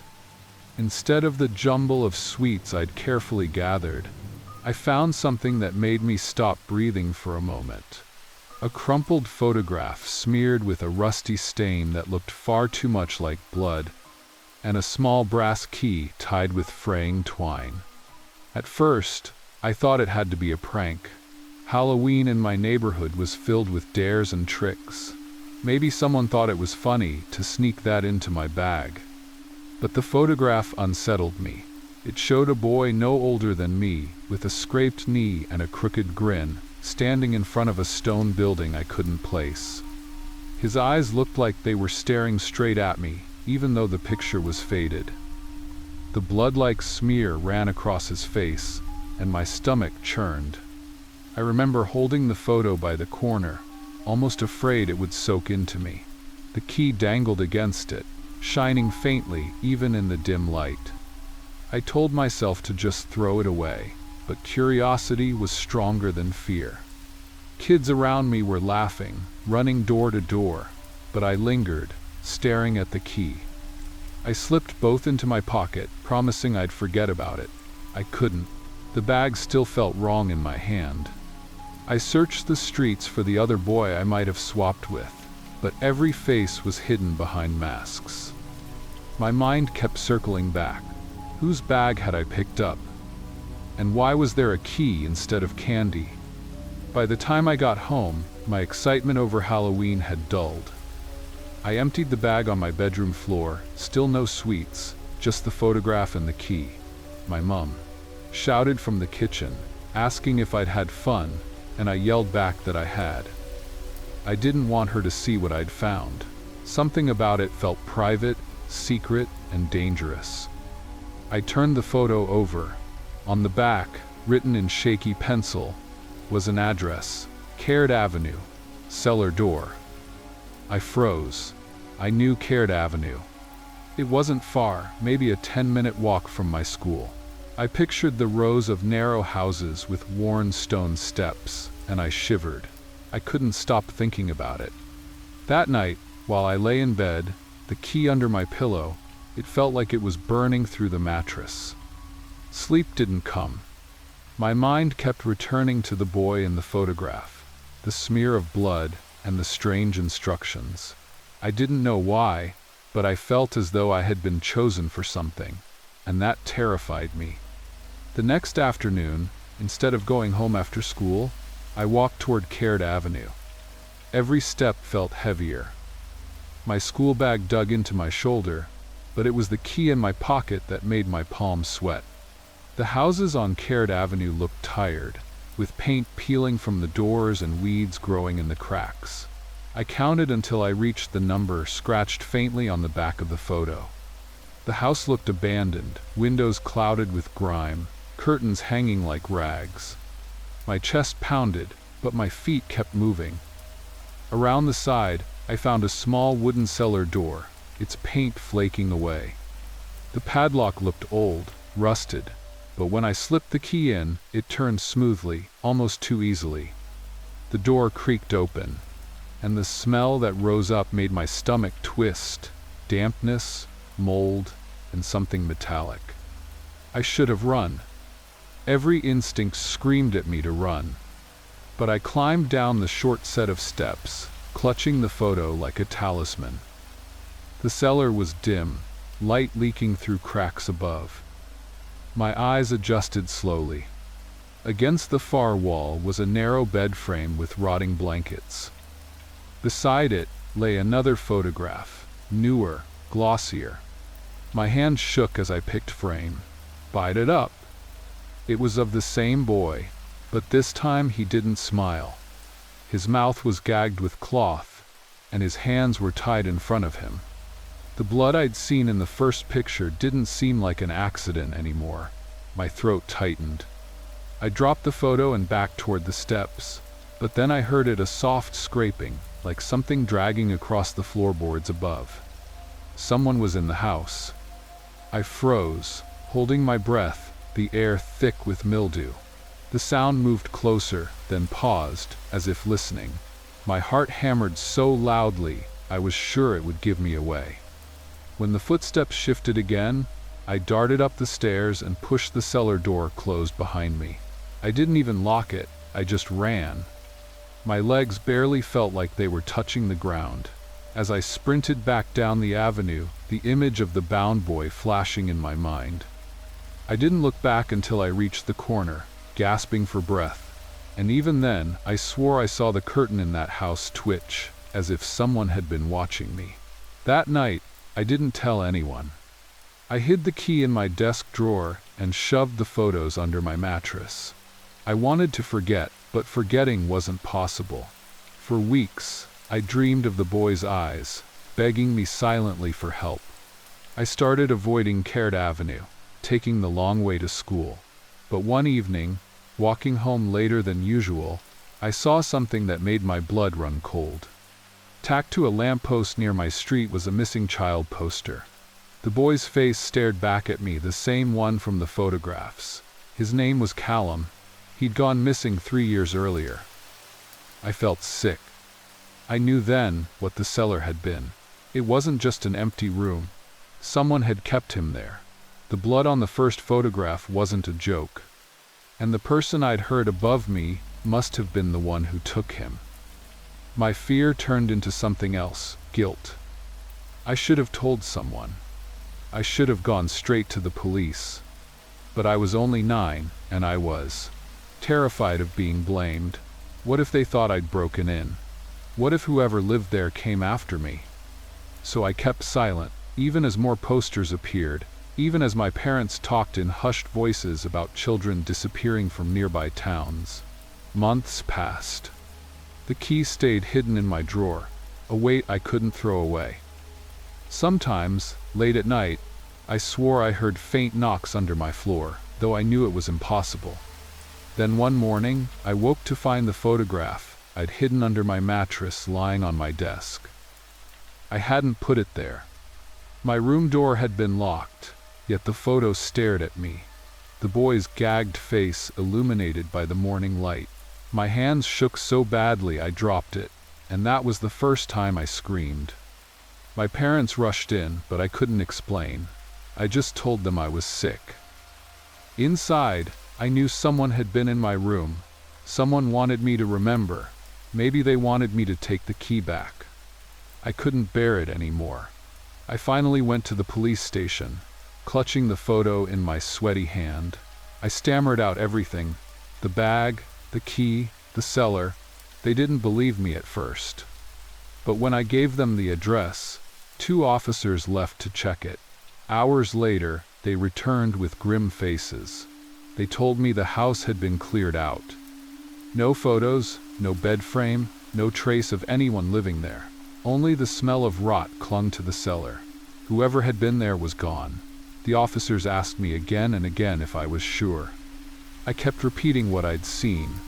One of them eventually patted my shoulder and told me I had a vivid imagination.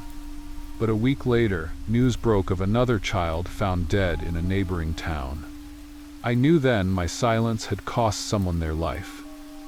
Years have passed, but I still see Callum's eyes every time I close mine. I sometimes wonder if that wrong bag was given to me on purpose, a cruel way for the abductor to taunt me. Or maybe it was Callum himself who tried to reach out through that photo, through that key, begging me to unlock what no one else would. I'll never know. What I do know is that every Halloween since, I can't look at a child's candy bag without thinking of what I found in mine. I can't hear the clink of keys without feeling the weight of that brass one in my pocket. And I can't forgive myself for being a scared 9-year-old who ran instead of speaking up. I live with that choice. I live with the thought that somewhere, someone walked away from that house because I didn't stop them. And though I've grown older, though I've built a life, every October I find myself walking past Caird Avenue, staring at that boarded-up cellar door, wondering if the boy in the photo still waits for someone to turn the key. Story number 11. We were running from one house to the next, our plastic bags thumping against our legs with every step, when Tom pointed at the corner place and said, "Let's try that one." I looked up.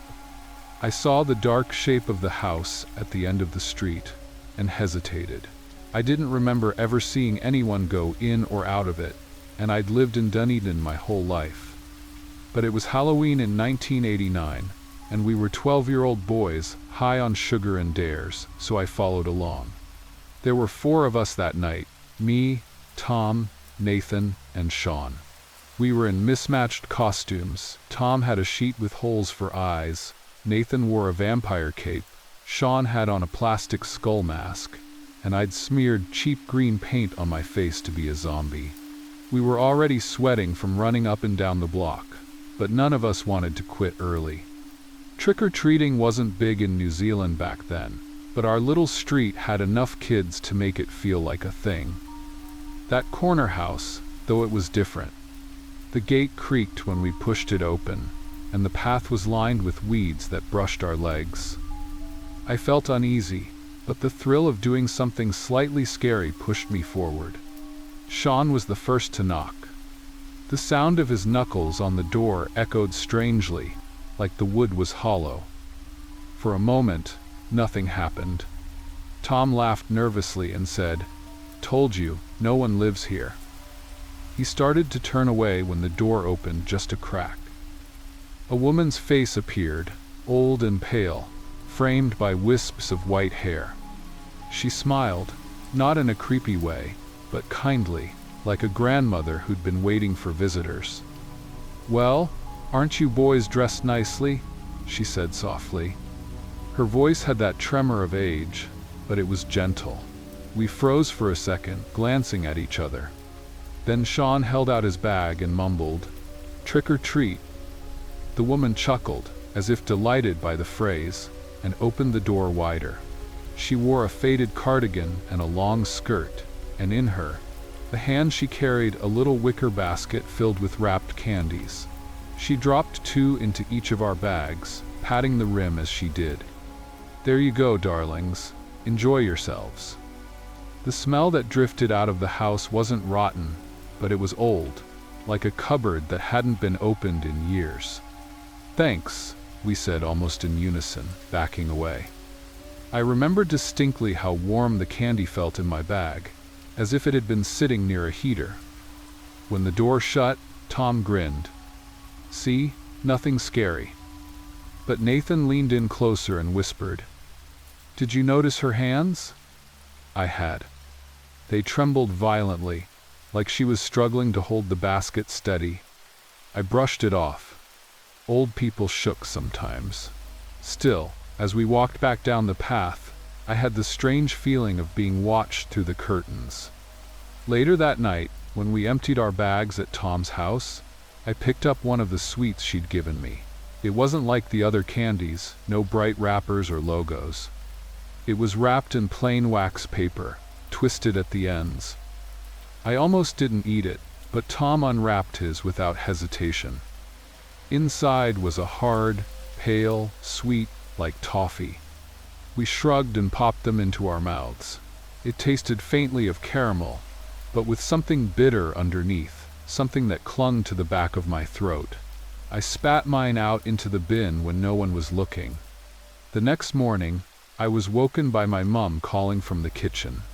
"Did you boys go to the house on the corner last night?" she asked.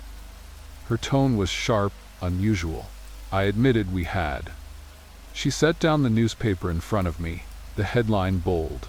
"Local youth reports activity at abandoned property." My stomach tightened. According to the article, the house had been empty since 1967, when the last tenant, an elderly widow, passed away. I said it had to be wrong. We saw her. She spoke to us. My mum's expression was unreadable.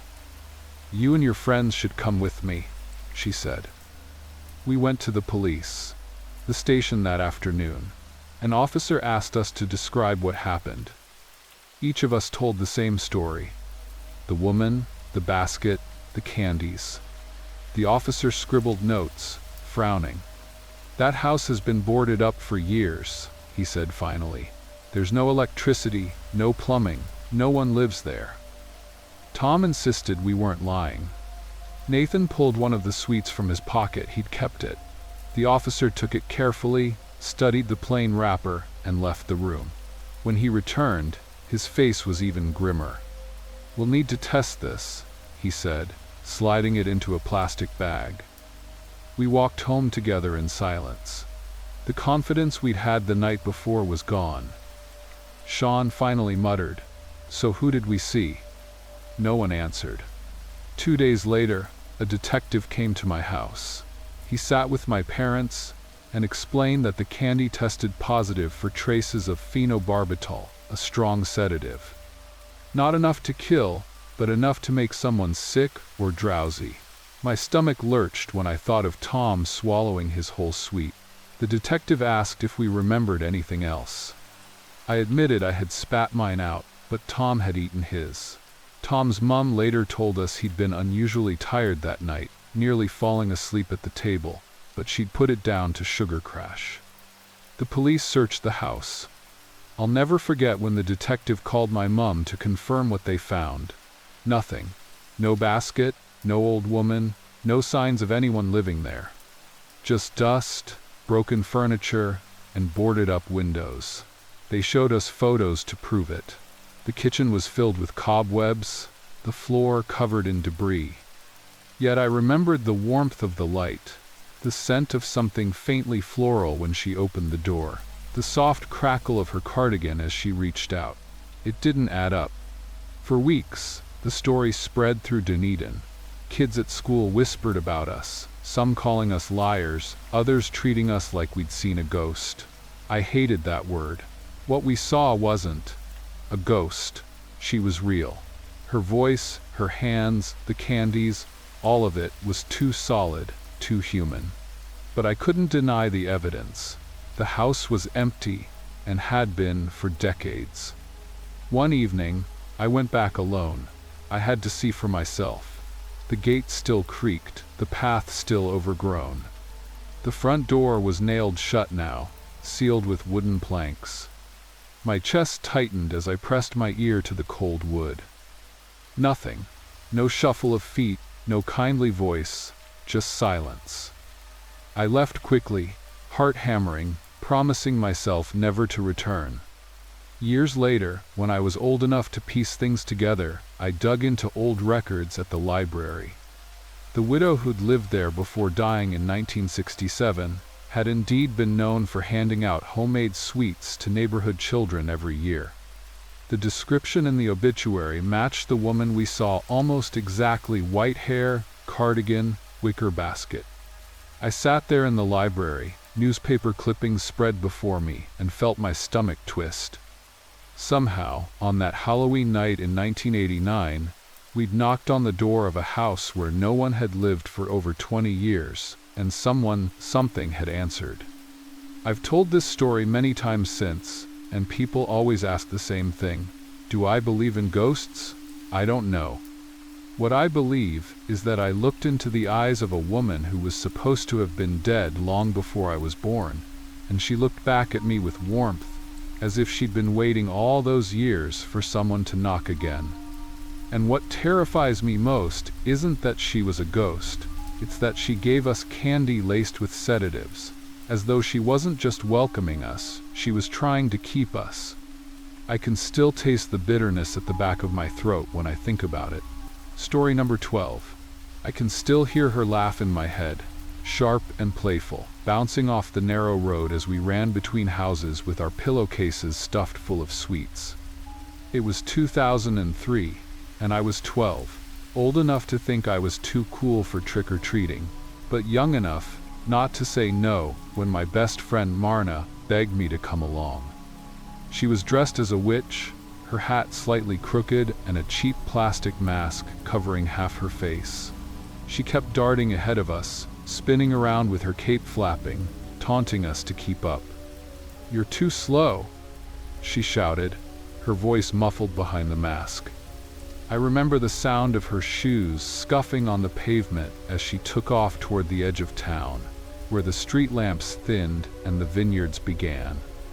We were 4 kids all together: me, Marna, her younger brother Peter, and my cousin Willem. We didn't usually go that far out, but Marna insisted. "One more house," she said, pointing to a cluster of dim lights further down the gravel road. She was fearless like that, always testing how far we'd follow. I hung back a little, nervous. Everyone in Stellenbosch knew the stories about those workers' houses by the vineyards, abandoned after a fire years ago, though people swore they still saw squatters or drifters around. My cousin muttered that we should turn back, and Peter tugged at his sister's cape, but Marna only laughed again and sprinted toward the shadows. The crunch of gravel under her shoes faded as she pulled away. I called after her, "Marna, wait," but she didn't slow. We jogged to keep her in sight, but when she disappeared behind a row of low stone walls, my stomach tightened. We reached the turn and found her mask lying there, split down the side. The elastic snapped. I froze. It wasn't just tossed, it looked like it had been ripped off. And next to it, in the soft dirt at the edge of the vineyard, were footprints.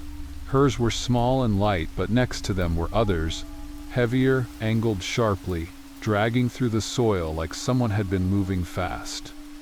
Pieter bent to pick up the mask, but I yanked his hand away. "Don't touch it." My voice shook. Willem squinted into the vines, whispering, "Do you see that?" Between the tangled rows of grapes, the faint outline of an old worker's house stood crooked, its roof caved in at one corner. The footprints went straight toward it. I wanted to run. Every part of me screamed to turn back, to drag Peter and Willem with me, and tell an adult. But Peter started shouting his sister's name, his voice cracking, and before I could stop him, he darted toward the house. Willem followed, swearing under his breath. I couldn't leave them. My legs moved, even as my chest ached with panic. The vineyard swallowed us quickly, the vines brushing against my arms. The smell of damp soil and old wood hit me as we reached the clearing around the house. The place was worse, up-close walls warped, windows gaping with broken glass, and the door hanging crooked on one hinge. Peter was pounding on it, yelling, "Marna!" I grabbed him, but before I could pull him back, the door shifted with a groan and opened a few inches on its own. I swear I didn't want to go in. I tried to convince myself she'd just run off, playing another trick. But then I heard it, her laugh. Not loud this time, not playful. Soft, strained, like it was caught in her throat. It came from inside. Willem looked at me, his face pale. "We can't just leave her." Against every instinct, we stepped inside. The air was thick, stale, carrying the stench of rot. My shoes crunched over glass, and I kept blinking, trying to make sense of the dark. The sound of that laugh echoed faintly, deeper inside, pulling us down a narrow hallway. At the end was a room that looked like it had once been a kitchen. The ceiling beams sagged, and a broken chair lay in the corner.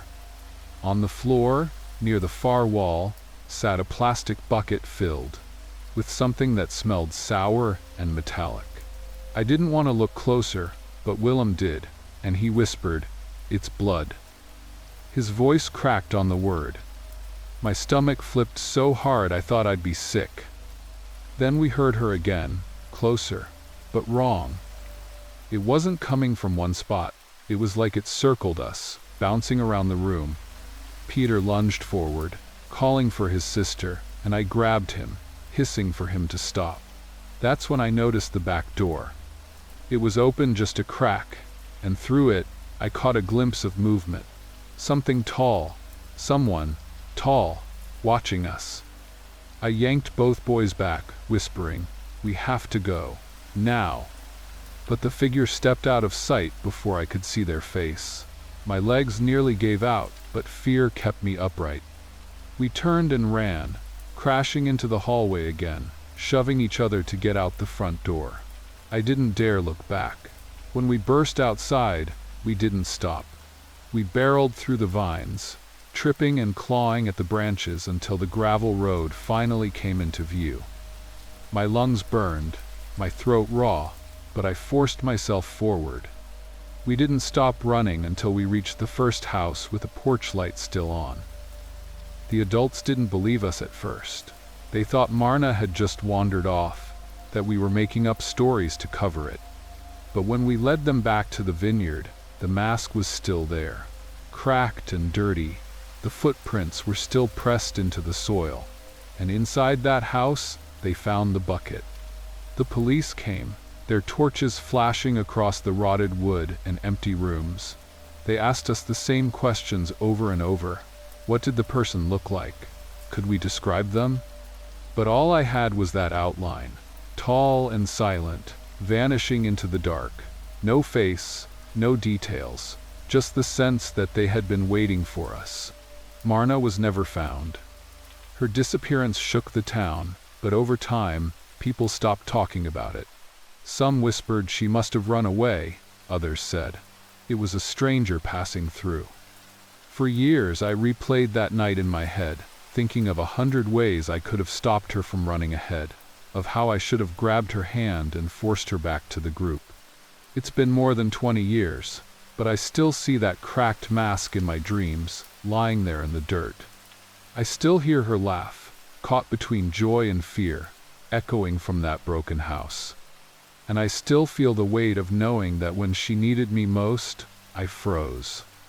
I told myself I'd never go back to that road, but last year, on Halloween night, I drove past it. The vineyard is still there, though the old worker's house is gone, torn down years ago.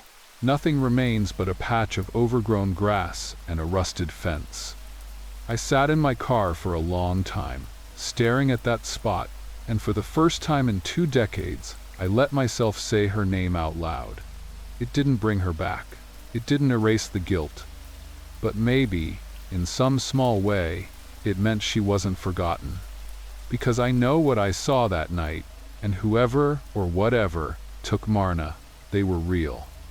Real enough that I can still feel their eyes on me whenever October comes around. Story number 13. I was only 10 years old when it happened, but I can still remember the way my stomach twisted that night, as if something had gone wrong long before I understood what was happening. We were just kids, laughing as we carried our baskets door to door, dressed in clumsy costumes made from whatever our parents could stitch together. I had a paper mask painted like a fox, and my best friend Merrick wore his father's oversized coat, pretending to be some sort of ghoul. There were 5 of us that night, and we felt like kings running through the narrow streets of our neighborhood in Gdańsk, holding out baskets and shouting at strangers for candy. It was simple, harmless, something we did every year. But there was one house that none of us had ever stopped at before.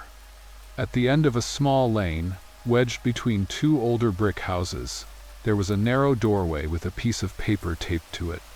The note was written in jagged handwriting and said, "Leave a basket for the good spirit, and it will be filled when you return."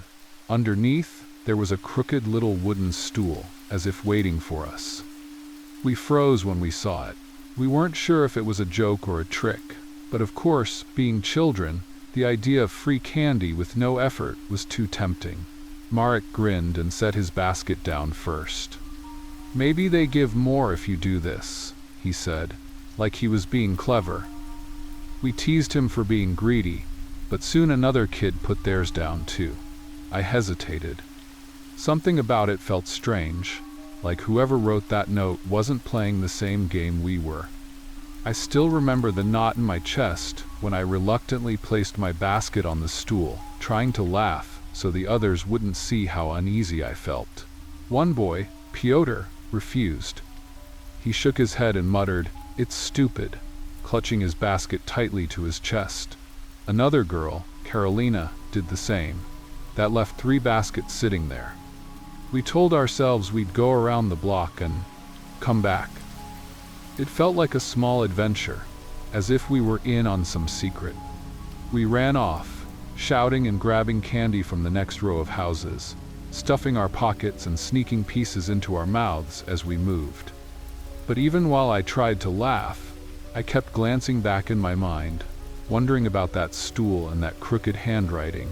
Something in my stomach kept insisting it wasn't right. When we circled back, maybe 15 minutes later, there were only 2 baskets waiting on the stool. One was mine, one was Karolina's, the third was gone, and so was Marek. At first, I thought he was hiding. That was the kind of trick he'd played, jumping out and scaring us, making us squeal. We called his name, shouted it between giggles, peered behind the nearby fences, even knocked on the door where the note had been taped. No one answered. My laugh cracked halfway through because my chest had gone cold. The longer we stood there, the more wrong it felt. His basket was simply gone, like it had been erased. Maybe he took it and ran ahead, Pyotr said, trying to sound logical. But his voice wavered, and he kept gripping his candy bag like he didn't want to let it go. Karolina whispered that we should go home and tell someone, but none of us wanted to admit it out loud, that Marek wasn't just hiding, that something had actually happened. We searched the nearby alleys, calling for him. We told ourselves he'd be laughing at us from around a corner. I swear I heard footsteps once, faint behind us, but when I turned, the lane was empty. After almost an hour, the others gave up. They were scared, and no one wanted to explain to their parents why they were so late. But I couldn't make myself leave. Marek was my best friend. I sat on the edge of the curb near that doorway, holding my half-full basket, staring at the stool as if his basket might suddenly reappear. It never did. When I finally went home, I told my parents everything. At first, they thought I was exaggerating, but when Marek's parents knocked on our door later that night, frantic because he hadn't come home, the truth cracked open. The police were called. They asked us questions, one after another, about the note, the stool, the handwriting. By the time they came to see it, the note was gone. The stool was gone too. Just bare concrete, like nothing had been there. I remember how my voice shook as I tried to convince the officers that it was real. They gave me sympathetic looks, the kind adults use when they don't quite believe you. Days turned into weeks. Posters with Marek's face went up around town. The search parties combed the streets, the woods, even the riverbanks. Nothing. He had vanished without a trace, basket and all. The other kids avoided me after that, as if being around me reminded them too much of what we saw. I couldn't shake the guilt. If I hadn't put my basket down, maybe Marek wouldn't have. Maybe he wouldn't have been the one taken. Years passed, and life moved on in ways I never thought it could, but I never forgot. Every Halloween, when children ran through the streets in costumes, I felt my chest tighten. I never joined them again. I never even touched a candy basket. I avoided that street for years, until curiosity finally forced me back. It was in 2001, nearly a decade later, when I finally walked down that lane again. The houses looked smaller, older. The doorway where we'd left our baskets was still there, but now it was sealed with a new door, painted a dull green. I stood there, staring, feeling my hands sweat. That was when an old man came out of the house next door. He looked me up and down, then said in a flat voice, "You're not the first to come back." I asked him what he meant. My voice shook. He spat on the ground before answering. "That sign, that trick, it's been around longer than you think. Kids vanish every so often, always the ones who put their baskets down. You're lucky you weren't chosen." His eyes lingered on me, as if he were trying to decide if he should say more. Then he just turned and walked back inside. I can't explain the sickness I felt in my stomach as I left. The words rattled in my head, "Not the first." I realized there had been others, maybe long before Marek, maybe after. Nobody ever talked about it openly, but the silence itself was proof. I carried that weight with me, through my teens and into adulthood. The guilt, the unanswered questions, the hollow ache of not knowing what happened to my best friend. Then, in 2019, when I was living in Warsaw, I stumbled across an article buried in the back pages of a local paper. It was about a boy in a small village near Poznan who had disappeared on Halloween. According to witnesses, he'd left his candy basket on a porch because of a note taped to a door. The wording was eerily familiar.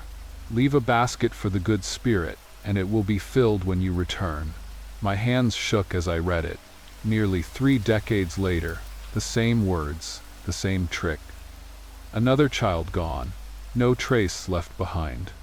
I sat in my kitchen that night, unable to move, replaying Marek's grin in my head, the way he had so eagerly put his basket down first. I've told you this, not because I think it will change anything, but because I can't keep it inside anymore. Marek is gone. His basket never came back. And somewhere out there, someone keeps writing that note, waiting for children too innocent to question it. The police never believed us, and maybe no one ever will. But I know what I saw, and I know what we lost. I don't care if people think I sound crazy. If you ever see a sign like that, if you ever feel tempted by the promise of something for nothing, remember what I told you. Don't leave anything behind. Don't trust the note. Don't think it's just a harmless trick. Because I did, once, and I've been carrying the weight of Marek's empty basket ever since. Story number 14. I never planned on going out that Halloween. I was 17, too old for costumes in most people's eyes, but my friends insisted. They said it wasn't about the candy anymore. It was about the fun, the laughs, the photos for social media. I resisted, but in the end, I pulled together a half-hearted costume, a cheap cape, dark eyeliner, and a pair of plastic fangs. It wasn't much, but it was enough to blend in. What I didn't know then was that one night, one street, and one door would stay burned into me forever. We were in Curitiba, just walking from house to house. The streets were full of kids and teens, most just enjoying the excuse to run wild. I remember laughing at a group of little kids dressed as superheroes, tripping over their own capes, before someone pointed to a house at the end of the block. It stood out because the porch was lit with an orange bulb, and there were paper bats taped to the door. My friend Andre nudged me and said, "That guy gives out the good candy. Let's go." I didn't argue. When we got there, the door opened before we even knocked. A man stood there, maybe in his 40s, wearing an apron as if he'd just been cooking. He smiled warmly, too warmly, and held up a little point-and-shoot camera. "Photos for every costume," he said in Portuguese, grinning like it was the most normal thing in the world. The others didn't hesitate. One by one, they posed quickly, got their picture taken, and then collected chocolate bars from a big bowl by the door. When it was my turn, I froze. His eyes stayed on me longer than they had on the others. I shifted uncomfortably, but he waved me forward. "Costume, please," he said, lifting the camera. My heart picked up speed. For a moment, I thought about backing out, but my friends were all watching. I forced a smile and stepped in front of him. The flash went off, blinding me. Then he handed me a chocolate bar and patted my hand. "Muito bom," he whispered. "Very good." I didn't like the way his voice lingered on the words. The rest of the night passed like nothing was wrong. We finished the circuit, compared candy bags, joked about who got the most. But when I got home, I couldn't stop thinking about that man. The way he looked at me, not like I was just another teenager in a cheap costume, but like I was something he recognized, something he wanted to study. I shoved the candy into a drawer and tried to forget about it. Around midnight, I was scrolling on my phone, restless. I clicked through a group chat where people were sharing their Halloween photos. That's when I noticed a link someone had dropped, joking about a creepy local forum that had a thread dedicated to trick-or-treat photos. Curiosity got me. I tapped the link. The page loaded slowly, ugly and outdated, with a black background and red text. The thread was titled, "Curitiba 2020, Best Costumes." My stomach dropped as I started scrolling. There were the photos from that house. Every kid who had gone up to his porch was there, their faces clear, each one smiling awkwardly under the flash. My chest tightened when I saw myself. There I was, cape crooked, fangs slipping, staring straight into the lens. But unlike the others, my photo had something different, a big red X drawn across it. My hand shook as I scrolled back and forth, hoping I was wrong. But no. Out of maybe 30 photos, mine was the only one marked. No caption, no explanation, just that X. My throat felt dry. I wanted to throw my phone across the room. Instead, I screenshotted it and sent it to Andre. He replied with a laugh emoji. "Creepy, but probably just a troll," he wrote. That didn't calm me. I didn't sleep much that night. Every sound outside made me jump. The next morning, when I opened the forum again, my photo had been moved to the top of the thread. No other images had been updated, just mine. And below it, someone had commented in Portuguese. "Escolhido. Chosen." I panicked. I slammed the browser shut and deleted my history, but it didn't erase the crawling feeling under my skin. All day, I kept glancing at the window, checking the street. When school ended, I begged off hanging out and went straight home. My mom asked if I was okay, and I lied, saying I was tired. I didn't want to explain. That night, I woke up to a notification. It wasn't from anyone I knew. It was from an email address with random letters and numbers. No subject, no message, just an attachment. Against my better judgment, I opened it. It was my photo again. But this time, the X was thicker, darker. And beneath the image, faintly scrawled in digital text, were the words, "Você é especial." You are special. I couldn't breathe. I slammed the laptop shut so hard the screen flickered. My hands were sweating. I didn't know who to tell. My friends would laugh. My parents would think I was exaggerating, so I kept it to myself.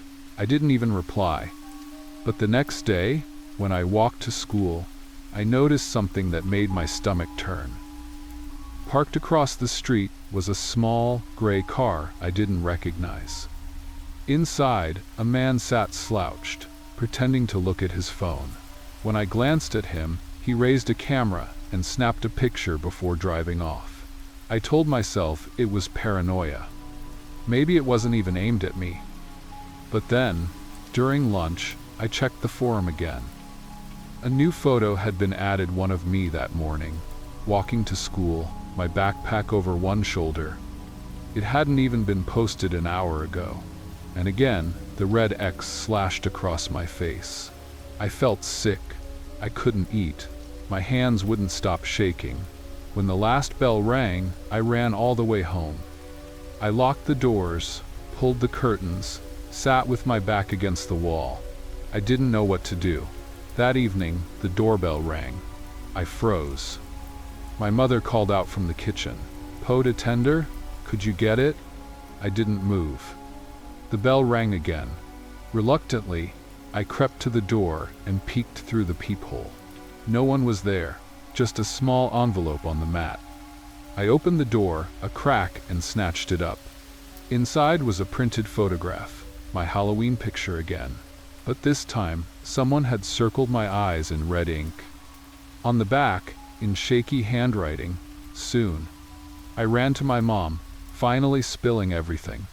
I showed her the photo, the screenshots, the forum. She went pale. She didn't accuse me of lying. She picked up the phone and called the police. When they arrived, I told them everything, step by step. They listened, nodding, but I could see the doubt in their eyes. "It might just be a cruel prank," one officer said. They took the photo and promised to look into it. That night, I didn't sleep at all. Every creak of the house made me jolt. Around 3 a.m., my phone buzzed with another email. No text, just a photo. This time, it was me sitting at my desk, staring at my laptop earlier that evening. The photo had been taken from outside my window. I screamed.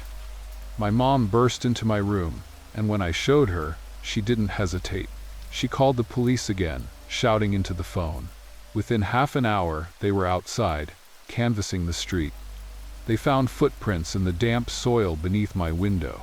Whoever had been there had stood close enough to press against the glass.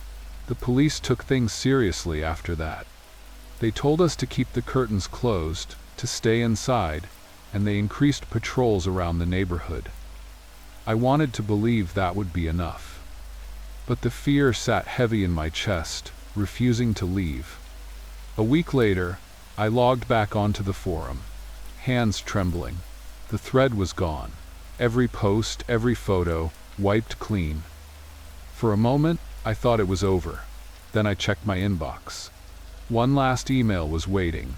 It contained a single sentence, "I'll always have your picture." That was 2 years ago. They never caught him. The police investigated, but the forum vanished. The man disappeared, and the trail went cold. I deleted every account I had, stopped going out after dark, and learned to live with the constant weight of being watched. Even now, whenever someone lifts a camera or a phone near me, my stomach knots. I remember that red X, the circle around my eyes, the whisper on the porch, Muito bom. And I wonder if somewhere, someone still has those photos, still looking at me, still waiting. Because I can never shake the feeling that, once you've been chosen, you never really stop being chosen. Story number 15.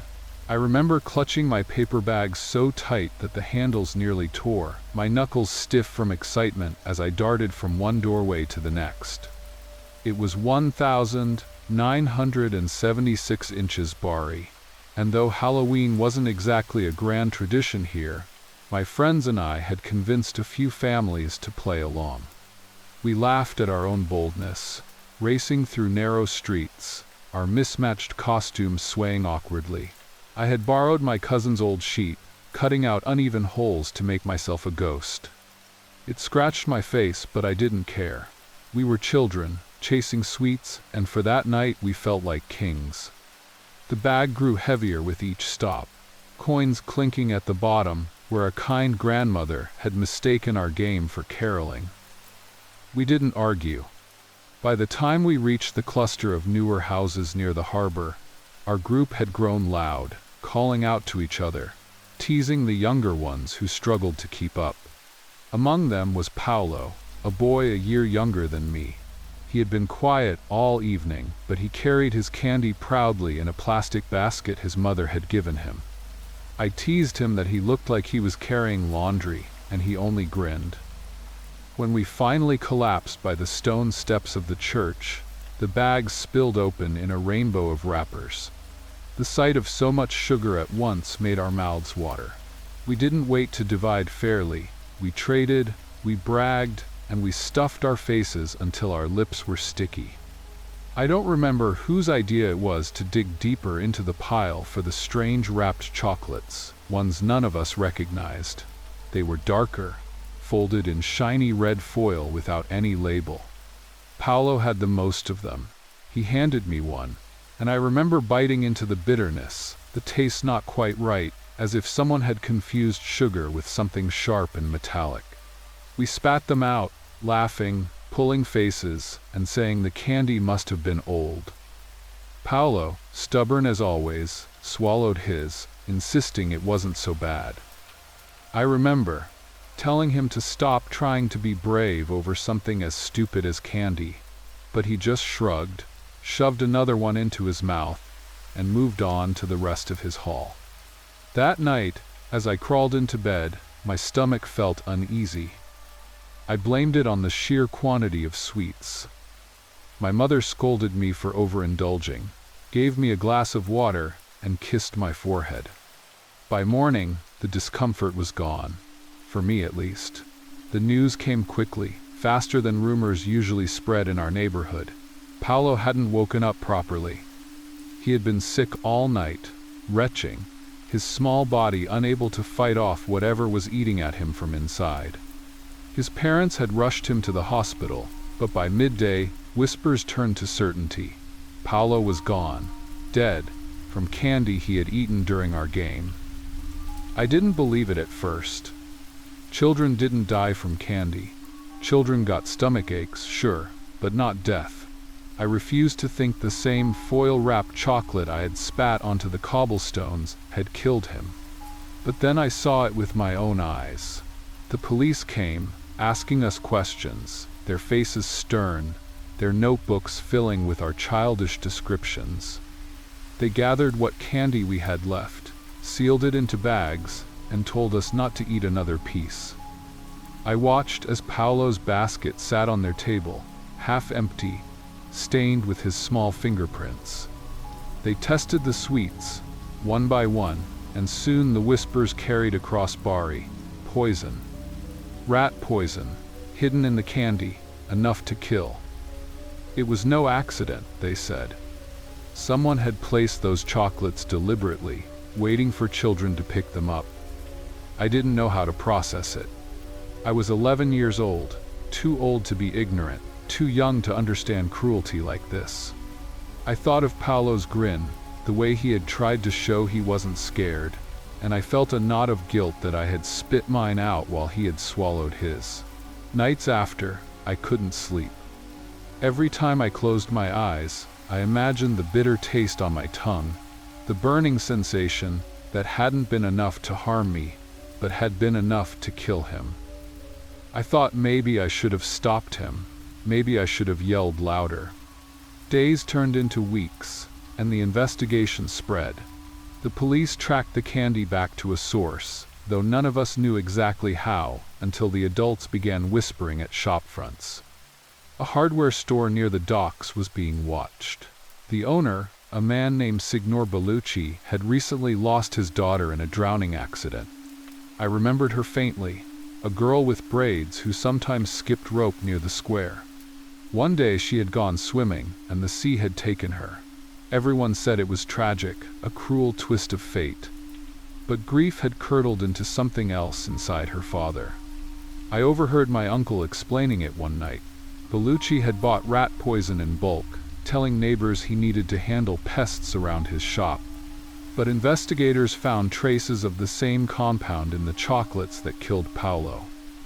It was his foil, his wrappers, his hands that had twisted them shut. They said he had wanted to punish children, to make other parents feel the same emptiness he carried. My stomach turned cold as I realized he had succeeded. He had taken Paolo from us, just to balance the scales of his own grief. The arrest came quietly, but the rage did not. Parents shouted in the streets, throwing stones at his boarded-up windows. My own father muttered that death was too merciful for a man like that. But what struck me most was my mother's silence. She held my shoulders tighter every night, as if she couldn't bear to let me slip away like Paolo had. I asked her once why anyone would hurt children who had done nothing wrong, and she only shook her head, tears spilling down her face. For a long time, Halloween vanished from our lives. No one dared send their children out with bags and masks. Even years later, when I was grown, the thought of trick-or-treating left a hollow feeling in my chest. Sometimes, in shops, I'd see candy wrapped in foil and feel bile rise in my throat. The bitterness never left my memory. I never told anyone how close I came to swallowing mine, how one small choice separated me from Paolo. Survivor's guilt, they call it. But at 11 years old, all I knew was that I had lived, and my friend had not. Decades have passed, but I still see his face. When I tell you this, I don't mean to frighten you with ghost stories or imagined curses. This is real as the taste of metal on my tongue that night, as real as the sight of his empty seat at school the next morning. Grief isn't the haunting part. It's the knowledge that someone chose this, that cruelty can grow from sorrow and spill into the lives of children who only wanted sweets. I try not to think about Signor Bellucci too often, but when I do, it isn't his anger I remember. It's his eyes the last time I passed him before the arrest, red-rimmed, sunken, lost. He looked at me like he saw his own daughter, alive, laughing, while his lay in the earth. And maybe that's why he did it, because he couldn't forgive the world for letting us live when she could not. That doesn't excuse him, it never will. But it explains the twisted logic that turned grief into murder. Even now, when children in my neighborhood dress in costumes, I find myself restless. I want to warn them not to trust every sweet. not to take kindness from strangers at face value. But then I realize I would only be passing my fear onto them, and perhaps they deserve better than that. Perhaps they deserve a childhood free from the bitterness that stole Paolo. Still, on Halloween nights, I light a candle in my window. Not for the dead man rotting in his prison cell, but for the boy who laughed with us, swallowed too much candy, and never woke again.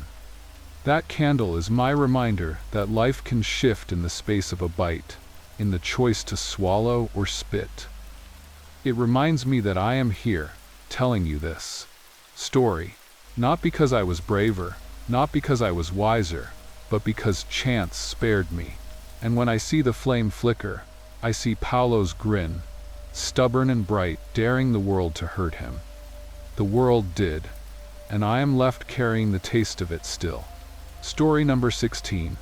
I was halfway down the street when it first struck me that something was wrong.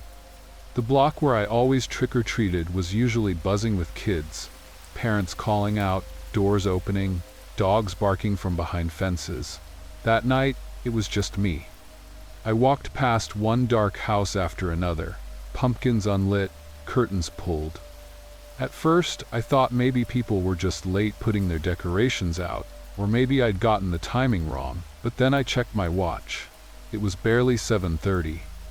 A Halloween night had only just started. I adjusted the strap of my candy bag and kept walking, trying to convince myself that the silence wasn't unusual. But with every step, it pressed on me more heavily. My sneakers scuffed against the pavement louder than they should have. I even muttered something under my breath, just to hear another human voice. But the sound evaporated too quickly, swallowed by that strange stillness. The longer I went without seeing anyone, the more my stomach tightened. There was one house, halfway down that block I remembered being especially festive every year. A retired couple who always went overboard with decorations. Fake cobwebs, skeletons on the roof, a massive glowing pumpkin. Kids always ran there first because they gave out the big candy bars. When I reached it, my chest tightened. The windows were black, shutters closed, no pumpkin, no cobwebs. It looked like no one had lived there for years, though I had seen them just the week before in their garden. I stepped onto the porch anyway, and knocked softly. My knuckles against the wood echoed too loudly. No one came. I stood there, suddenly self-conscious, as if I was the one who didn't belong.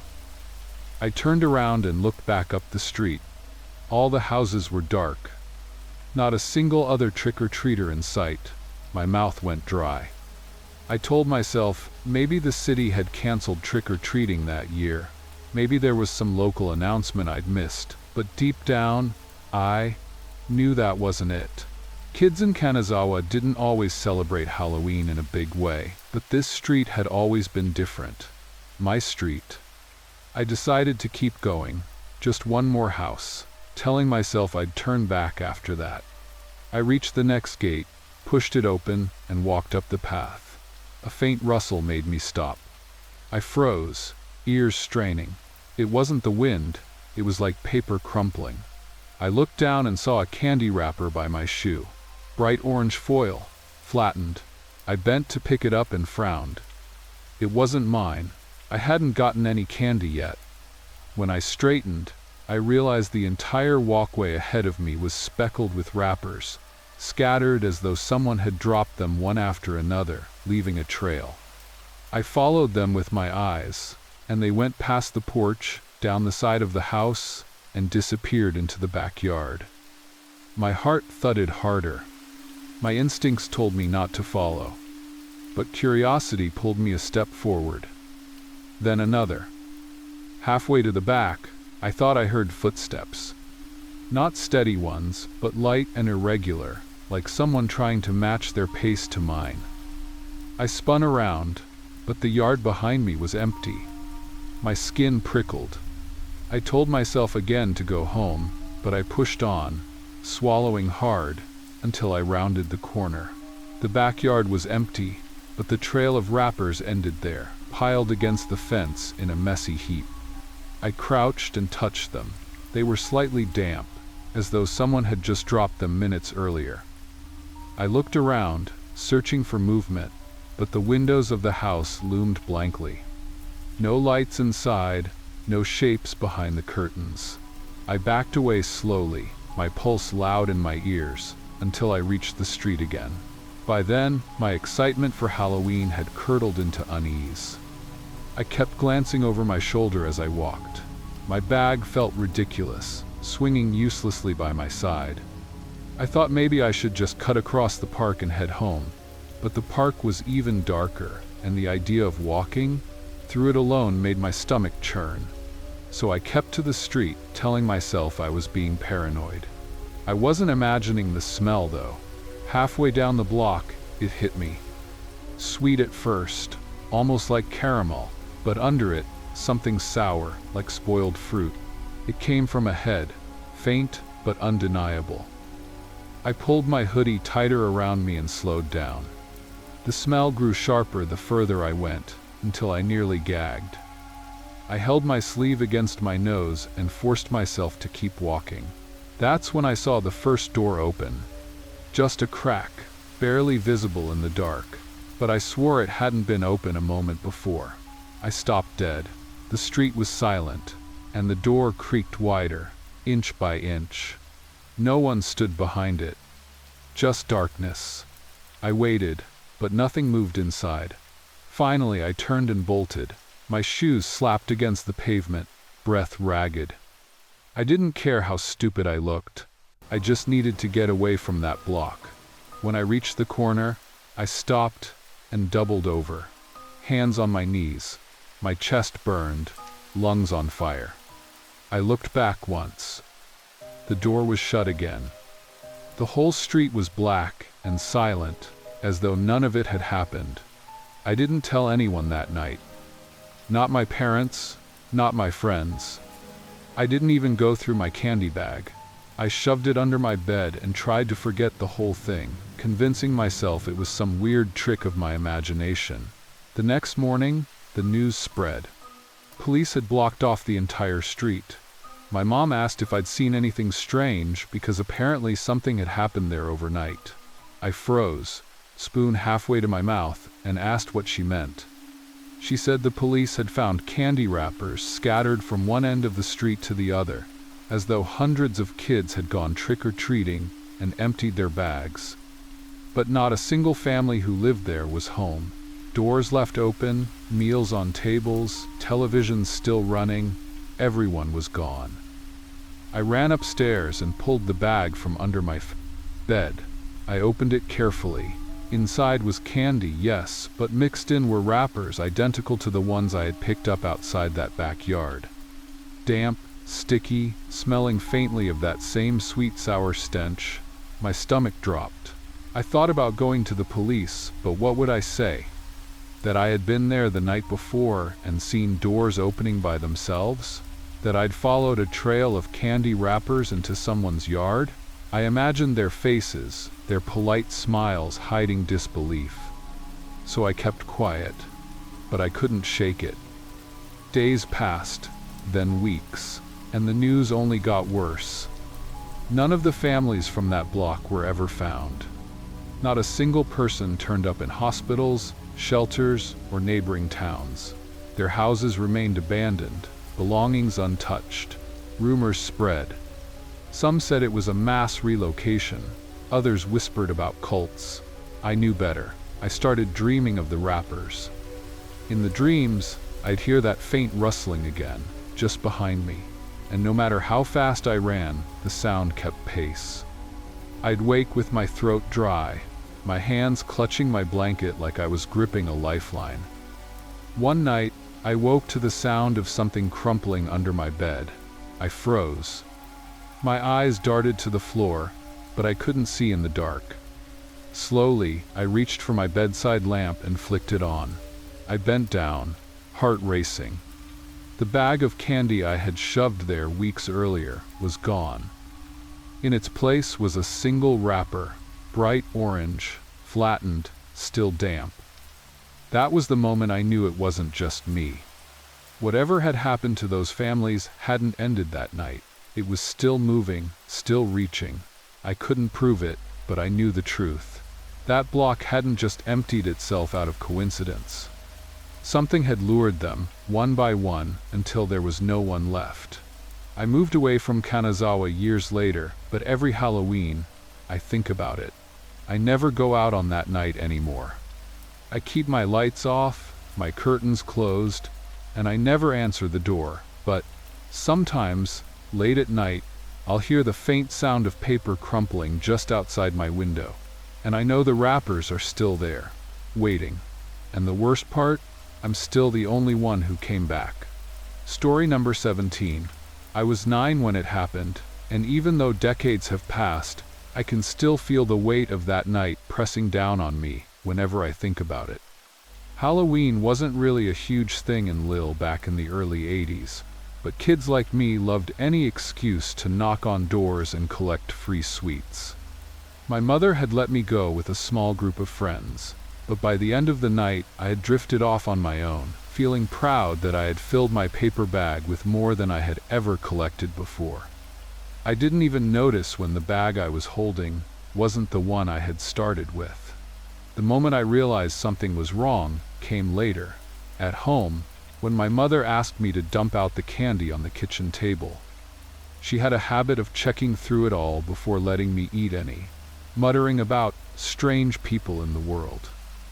I remember standing there excitedly, expecting the familiar rain of sweets, the sound of wrappers against wood. Instead, what fell out silenced both of us instantly. Glass vials, a couple of thin syringes, some blister packs of tablets, and a small folded paper with names written in careful block letters. I didn't understand what I was looking at. My mother's face went pale, and she reached out quickly, sweeping everything back into the bag. "Go to your room," she said, her voice trembling in a way that scared me more than the contents themselves. I remember asking, "What about my candy?" And she just snapped, "Now!" I went upstairs and sat on my bed, confused, staring at my empty hands. I don't know how long it was before she came back, but when she did, she had locked the door behind her. She held the folded paper, her hands shaking so badly that I noticed it even as a child. She sat next to me and opened it again, whispering the names to herself. When she reached mine, I saw her lips stop moving. She froze, then looked at me as if I wasn't her son anymore, but something fragile that might be, taken from her at any second. "Where did you get this bag?" she asked. I tried to explain, stumbling over my words, saying it must have been at one of the last houses, maybe when I bumped into that clown. I remembered him clearly now, tall and lanky, holding a bag that looked just like mine. He'd smiled under the painted face, and I thought nothing of it when we brushed shoulders and the bags crinkled against each other. I had walked away without even glancing back. My mother pressed her hand to her mouth and paced the room, muttering about the police. She told me not to move, not to look out the window, and she left with the bag and the paper. I sat there in the stillness, my legs dangling off the bed, wondering if I had done something wrong. That night stretched on forever. I heard the front door open and close, muffled voices, the sound of a car engine idling outside. At one point, my mother came back into the room and hugged me so tightly it hurt. She whispered into my hair, "You're safe, you're safe. Don't ever leave my side again." The next day, 2 policemen came to our house. They sat me down at the table and asked me questions in slow, deliberate tones, as though I might break if they spoke too fast. I told them about the clown, how I thought he had swapped bags with me without me noticing.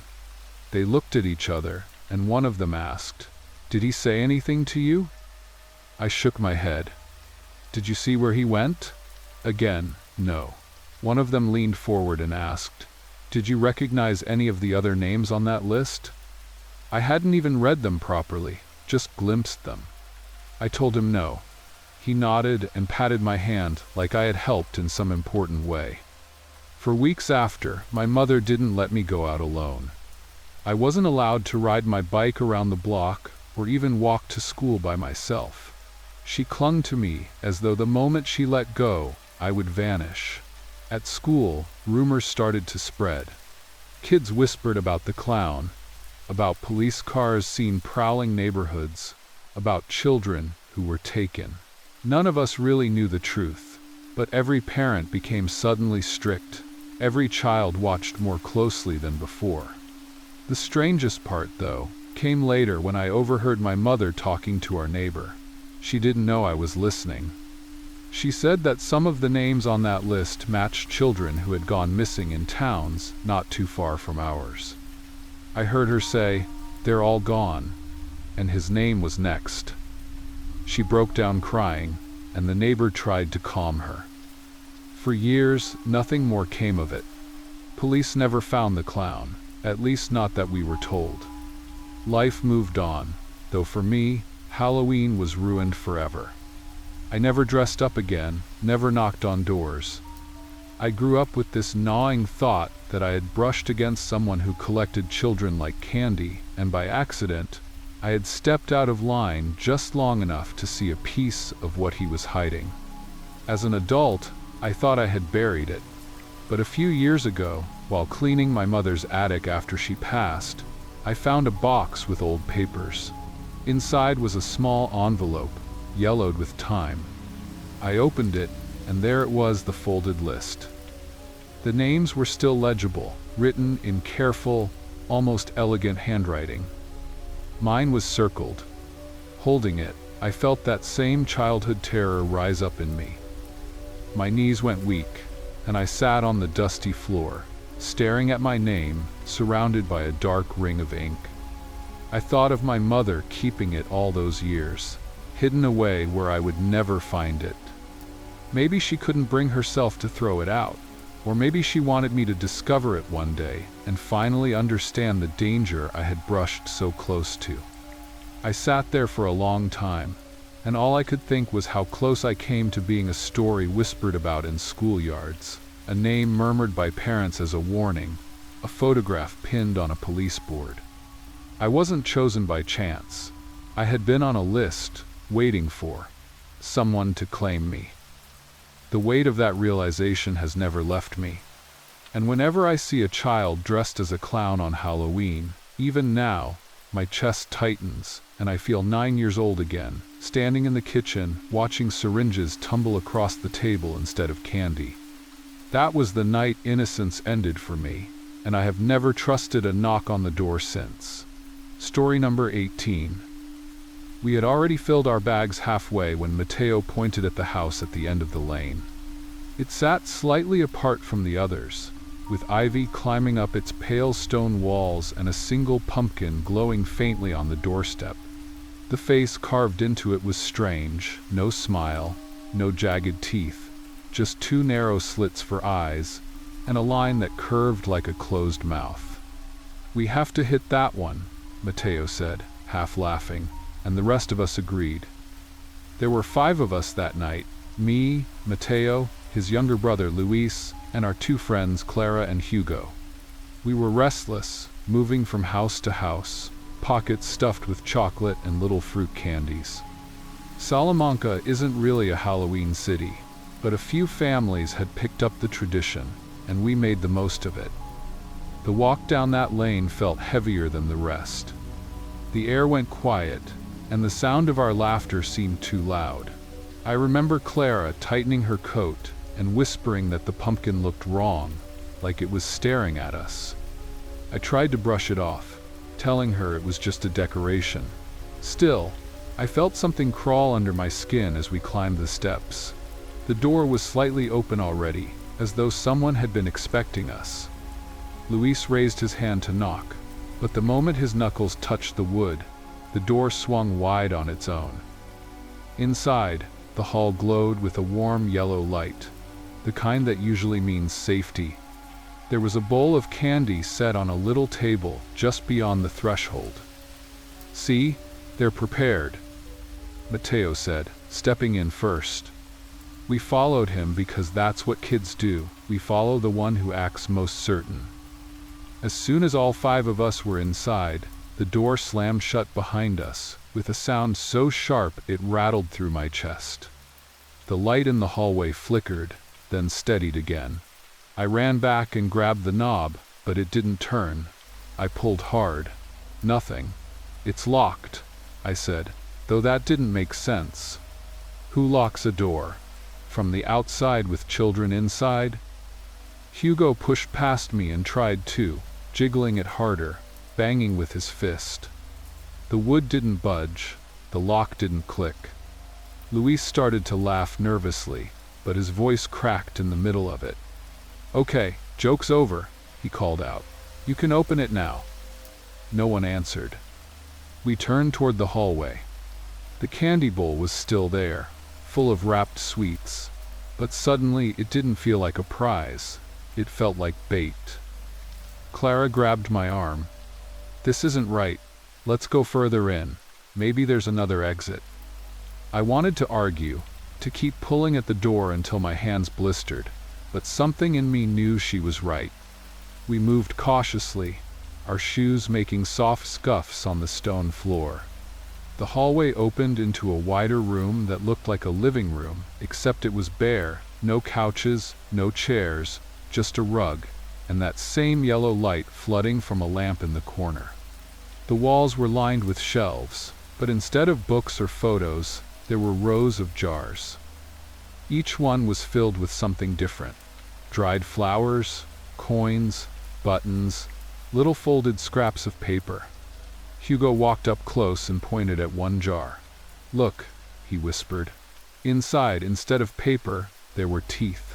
Human teeth, all different sizes, pressed against the glass like tiny stones. I pulled him back and snapped, "Don't touch anything." My voice was sharper than I meant, but my skin was crawling. Mateo was trying to stay brave, saying maybe someone collected weird things, but even he looked pale. Then, somewhere deeper in the house, we heard the creak of a floorboard. We froze. The sound wasn't faint, it was deliberate, like someone had shifted their weight slowly to let us know they were there. Clara's nails dug into my arm. Luis whispered, "Who's there?" But the silence that followed was heavier than any answer. We backed toward the wall, eyes on the hallway beyond the room. Another creak, closer this time. I could hear my heartbeat in my ears. "We need to find a window," I said.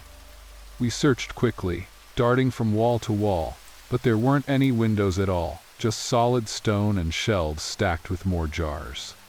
Hugo pulled at a curtain hanging in the corner, but behind it was only another wall, bare. Mateo muttered, "This house doesn't make sense." And he was right.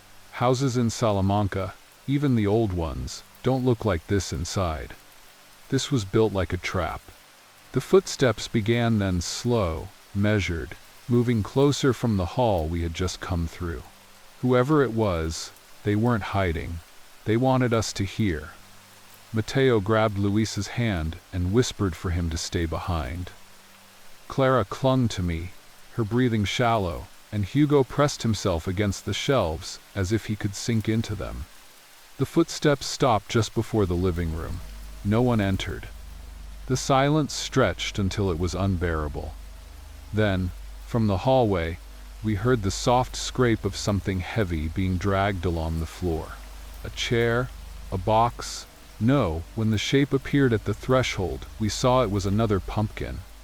This one was unlit, carried by a pair of pale hands that set it carefully on the rug. The person who brought it didn't step fully into the room. We only saw their hands and the edge of a sleeve, then nothing. The figure stayed in the dark. The pumpkin sat there, heavy and still, its face uncarved. Luis whispered, "What do they want?" His voice cracked into a sob, and Mateo squeezed his hand. No one answered him. The pumpkin made the room feel smaller, like it had swallowed the air. Hugo suddenly shouted, "We're leaving," and sprinted toward the hallway. We yelled after him, but he didn't stop. He vanished into the dark corridor, his footsteps echoing for a few seconds before cutting off. Just gone. We didn't hear a door open, or glass break, or even his scream. he was just no longer there. Clara covered her mouth and shook against me. I wanted to run too, but my legs refused. The four of us stood frozen, staring at the spot where Hugo had disappeared. Then the lamp flickered again, and the uncarved pumpkin had changed.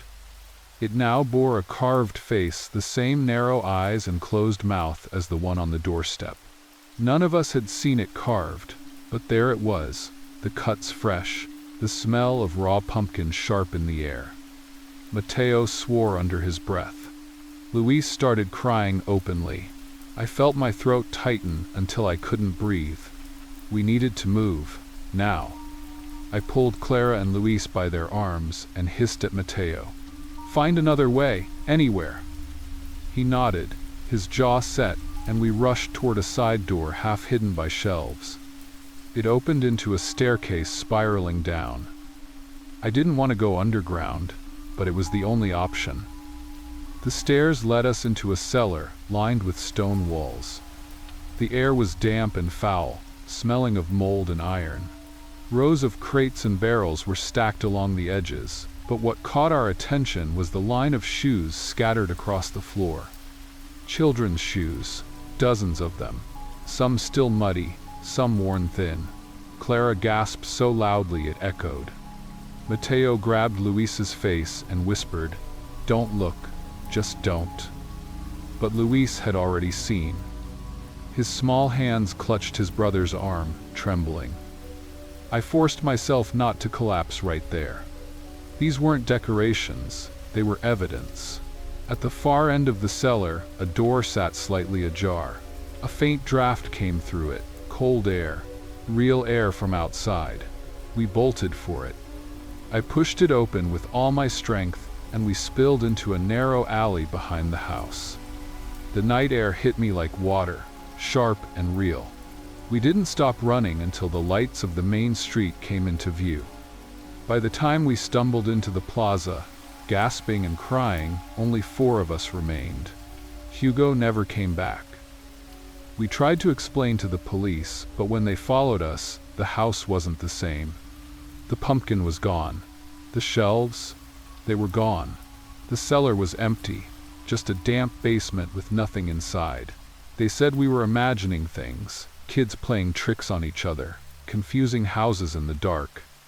Our parents were furious, accusing us of making up stories, but Clara and Mateo and Luis, they knew. I knew. We had lived it. Days turned into weeks, and Hugo's disappearance was filed as missing, presumed runaway. No one believed us when we swore that he had been taken inside that house. No one wanted to admit something like that could happen in Salamanca.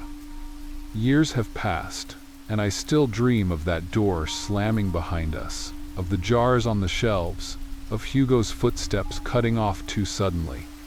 I see pumpkins with that same expressionless face and feel sick. Mateo moved away.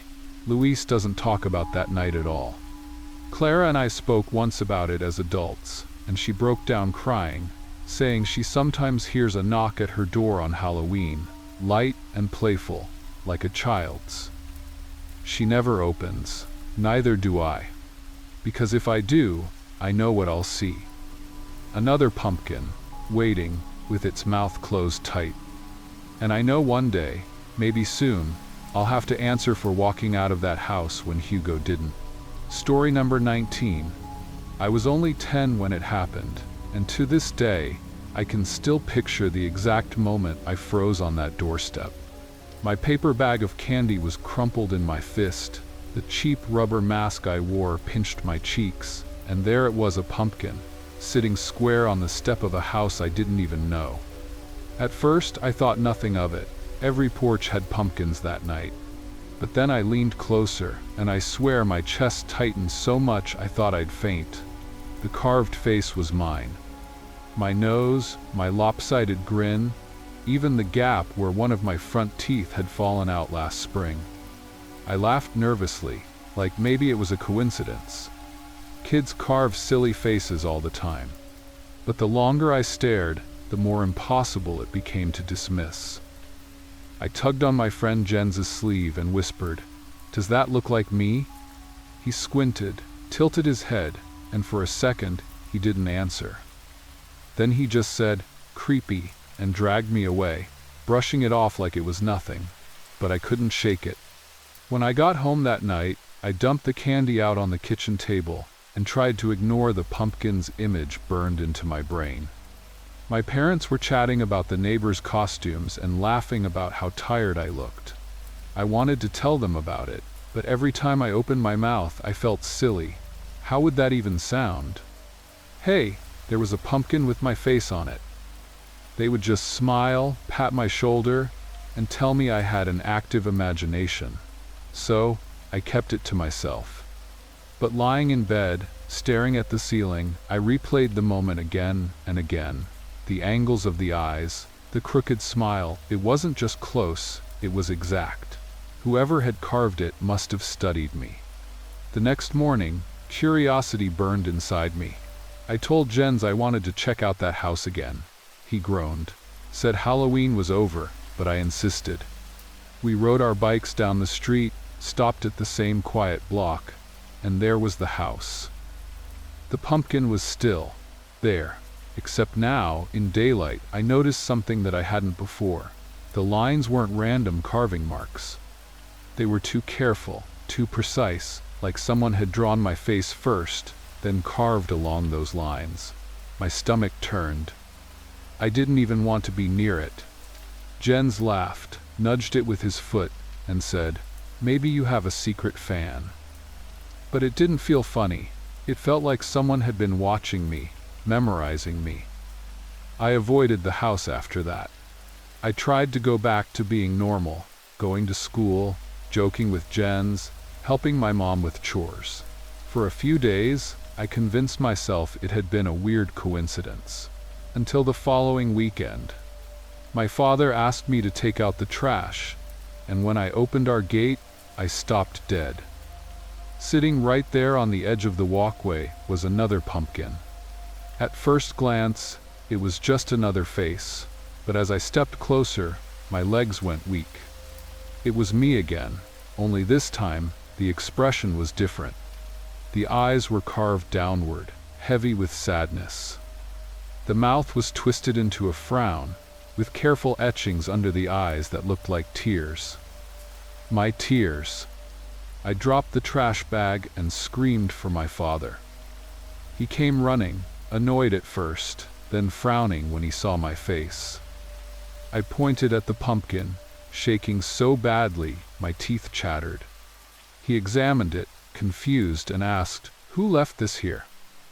I blurted out everything.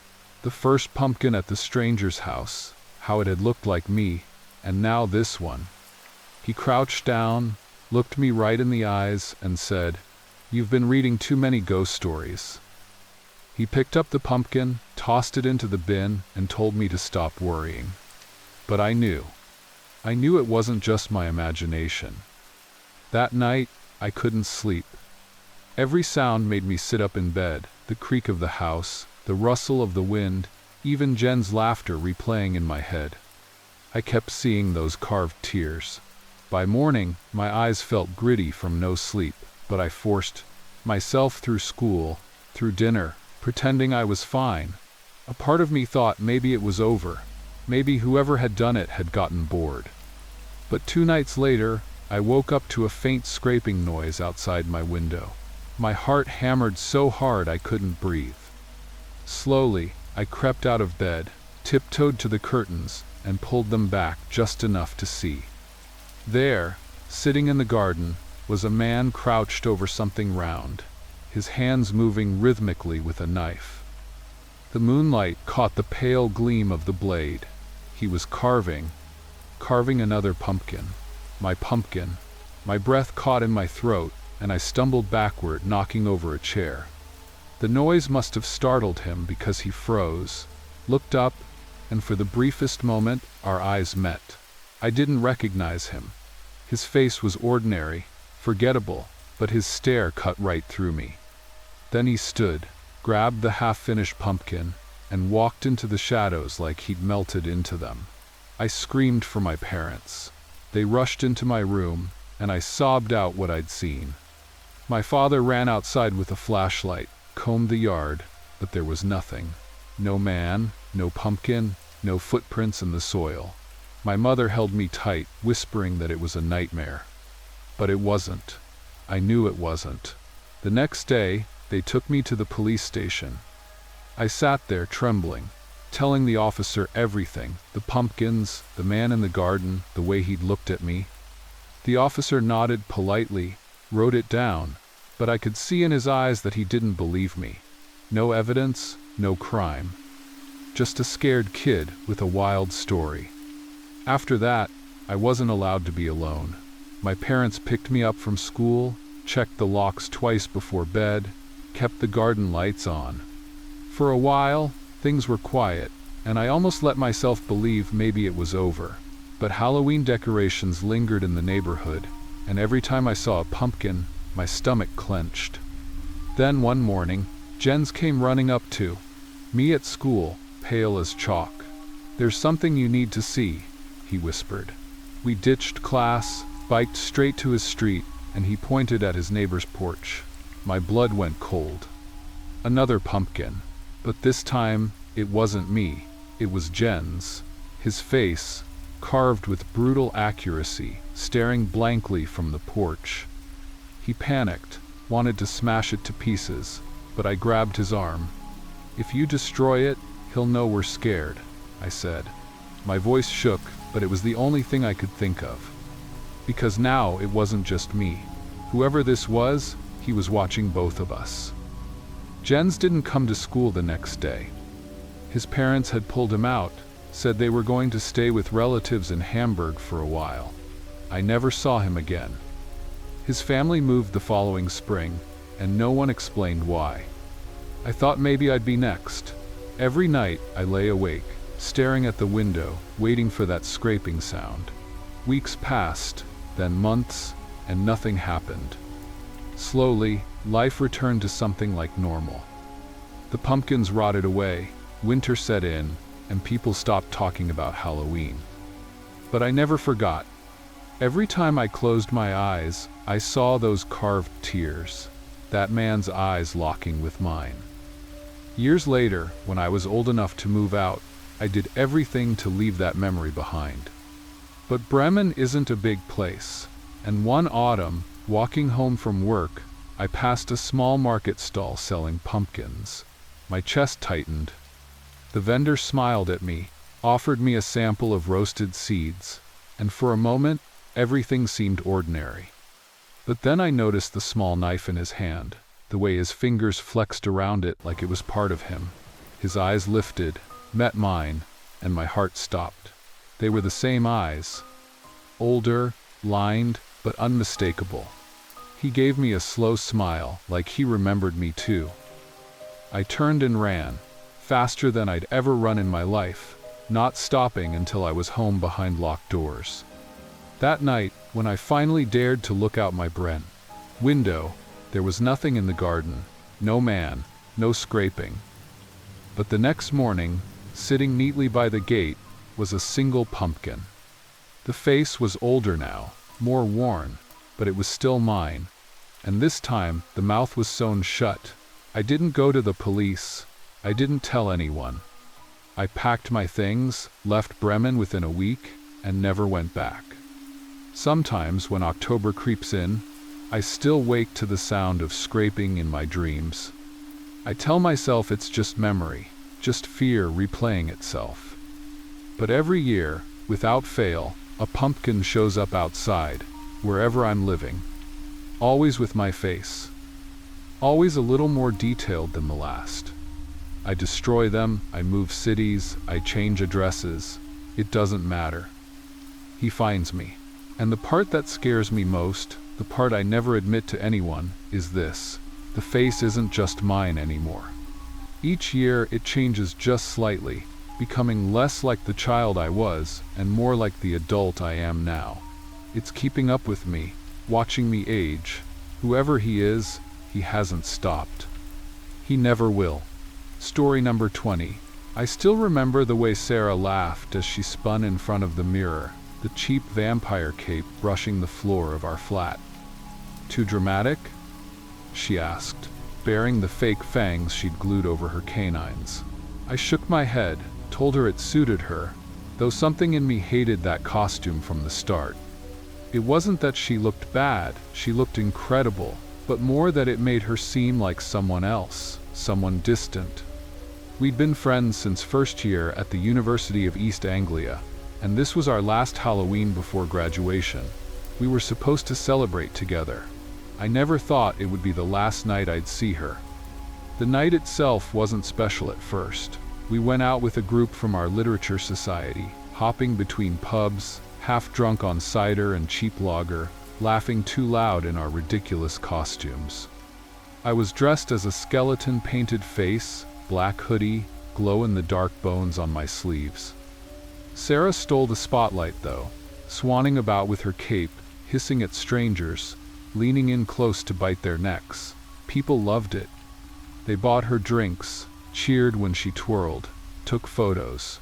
I stuck close at first, but she had this magnetism that night. Every time I looked away, she was gone again, across the room, surrounded by people.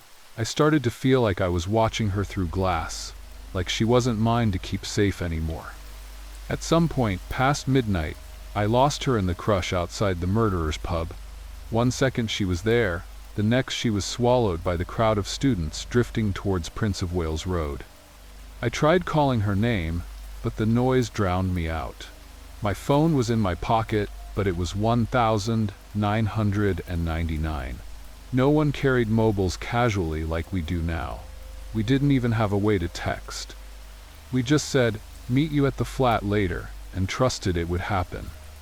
So I told myself she'd gone ahead, maybe with someone she fancied. I told myself not to worry, but when I got home, she wasn't there. Morning came and her bed was still empty. At first, I thought she'd stayed with someone, which wasn't like her, but possible. By lunchtime, though, her jacket was still slung on the chair, her wallet on the dresser, and her coursework scattered across the floor. She hadn't taken anything except her costume and her student ID, which she always tucked in her bra when she went out. That was when the dread started to curl in my stomach. I walked to the campus library, asked around, retraced the pubs from the night before. Nobody had seen her since the crowd outside the murderers. I called her parents that evening, my hands shaking so badly I nearly dropped the phone. The police came the next day. They asked the routine questions. Had she ever talked about leaving? Did she have a boyfriend? Did she use drugs? I told them no to all of it. Sarah wasn't like that. She was steady, disciplined, always laughing at me for losing essays or skipping tutorials. I told them she wouldn't just vanish. They nodded politely, wrote it down, promised to check CCTV, but I could tell from their tone that they thought she'd run off, or maybe overdosed somewhere. I wanted to scream at them. A week later, I got the call. Not from the police, but from another student who worked at the bus station cafe in Ipswich. He said he'd seen Sarah, or someone dressed exactly like her, trying to board a coach. The details made my skin crawl. Same vampire costume, same black wig, even the same cape. And she'd used her student ID to pay. That was impossible. I was the one who had found her wallet still in our flat.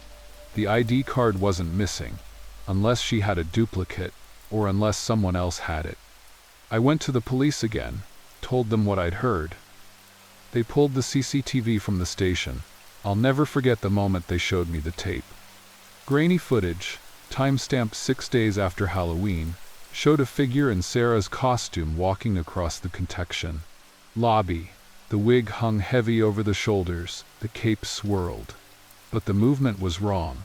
Sarah had always been graceful, almost theatrical. This figure was stiff, shoulders hunched, walking too quickly, like they were trying to imitate her but couldn't quite get it right. They paused at the ticket booth, pulled the ID from their bra exactly like Sarah used to, and held it up. The camera caught a partial face then, and my stomach dropped. It wasn't Sarah. It was a man. his features distorted by the wig and makeup, but definitely a man. He smirked at the cashier, bought a ticket, and disappeared into the crowd. I couldn't breathe. My chest locked up, and the officer had to get me water. All I could think was, where did he get her ID, and where was Sarah? I asked them 100 questions, but they just said it was under investigation. The man had boarded a coach to London, but they couldn't trace him after that. They told me to go home, let them handle it. I went back to the flat, sat on her bed, and stared at the dent her body had left in the mattress. The days blurred. Posters went up across Norwich with her photo. Students whispered in the corridors. Some swore they'd seen her at night, walking near the cathedral, but it was always vague, always unprovable. I started dreaming about her, dreams where she was calling me from the edge of a crowd, but I could never reach her. I'd wake up with my nails digging into my palms, sweating through my sheets. Then came the worst part. One evening, I found an envelope under our flat door. No name, no stamp, just shoved through the slot. Inside was a single Polaroid photo. It showed Sarah's costume lying crumpled on what looked like a motel bedspread, the cape spread out like wings, the fangs placed neatly on top. There was no body in the photo, just the empty costume, posed like a corpse. On the back, someone had scrawled, "She fits me better."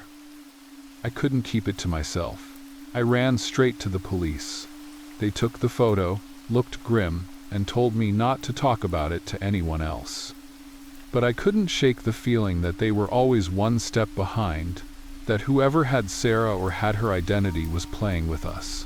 Weeks passed, with no new leads. Her parents stopped answering my calls. I think hearing my voice reminded them too much of her. The flat became unbearable, every corner soaked with her absence. Then, one night in December, I saw something that nearly broke me. Walking home from a late tutorial, I caught sight of a figure across the street, cape, wig, fangs glinting under a street lamp. My heart leapt, I shouted her name and ran. The figure turned. It wasn't Sarah. It was a man, tall and narrow, with Sarah's ID clipped to the front of the cape like a badge. He grinned at me, wide and mocking, then sprinted down the alley. I chased him, but by the time I turned the corner, he was gone. The police didn't believe me. They said stress could cause hallucinations, that I was grieving. I knew what I saw. From that night on, I never walked home alone again. Months later, long after the case had gone cold, they found her, or rather, what was left of her. A body buried shallow in a patch of woods near Ipswich, discovered by a dog walker. The costume was gone, but the dental records matched.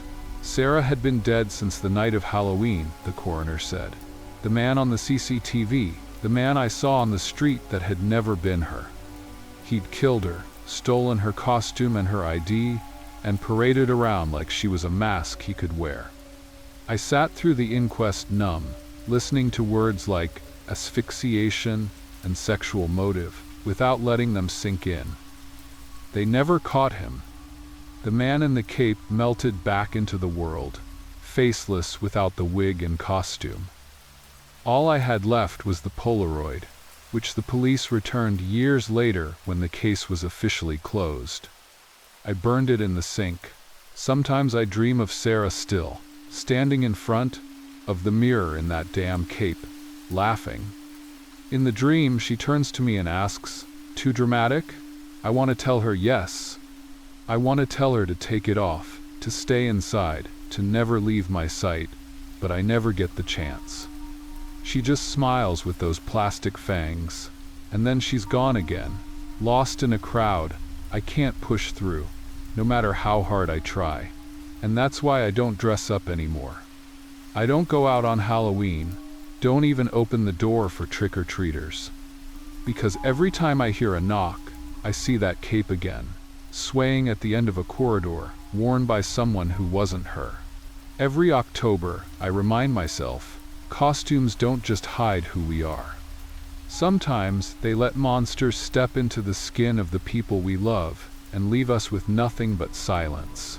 Hey everyone, thanks for listening. If you stuck around until the end, don't forget to hit that like button, subscribe, and click the notification bell so you never miss a new episode. As always, I'm looking for more story ideas, so drop a comment below with any themes or experiences you'd like to hear next. Stay safe out there, and until next time, keep your eyes open.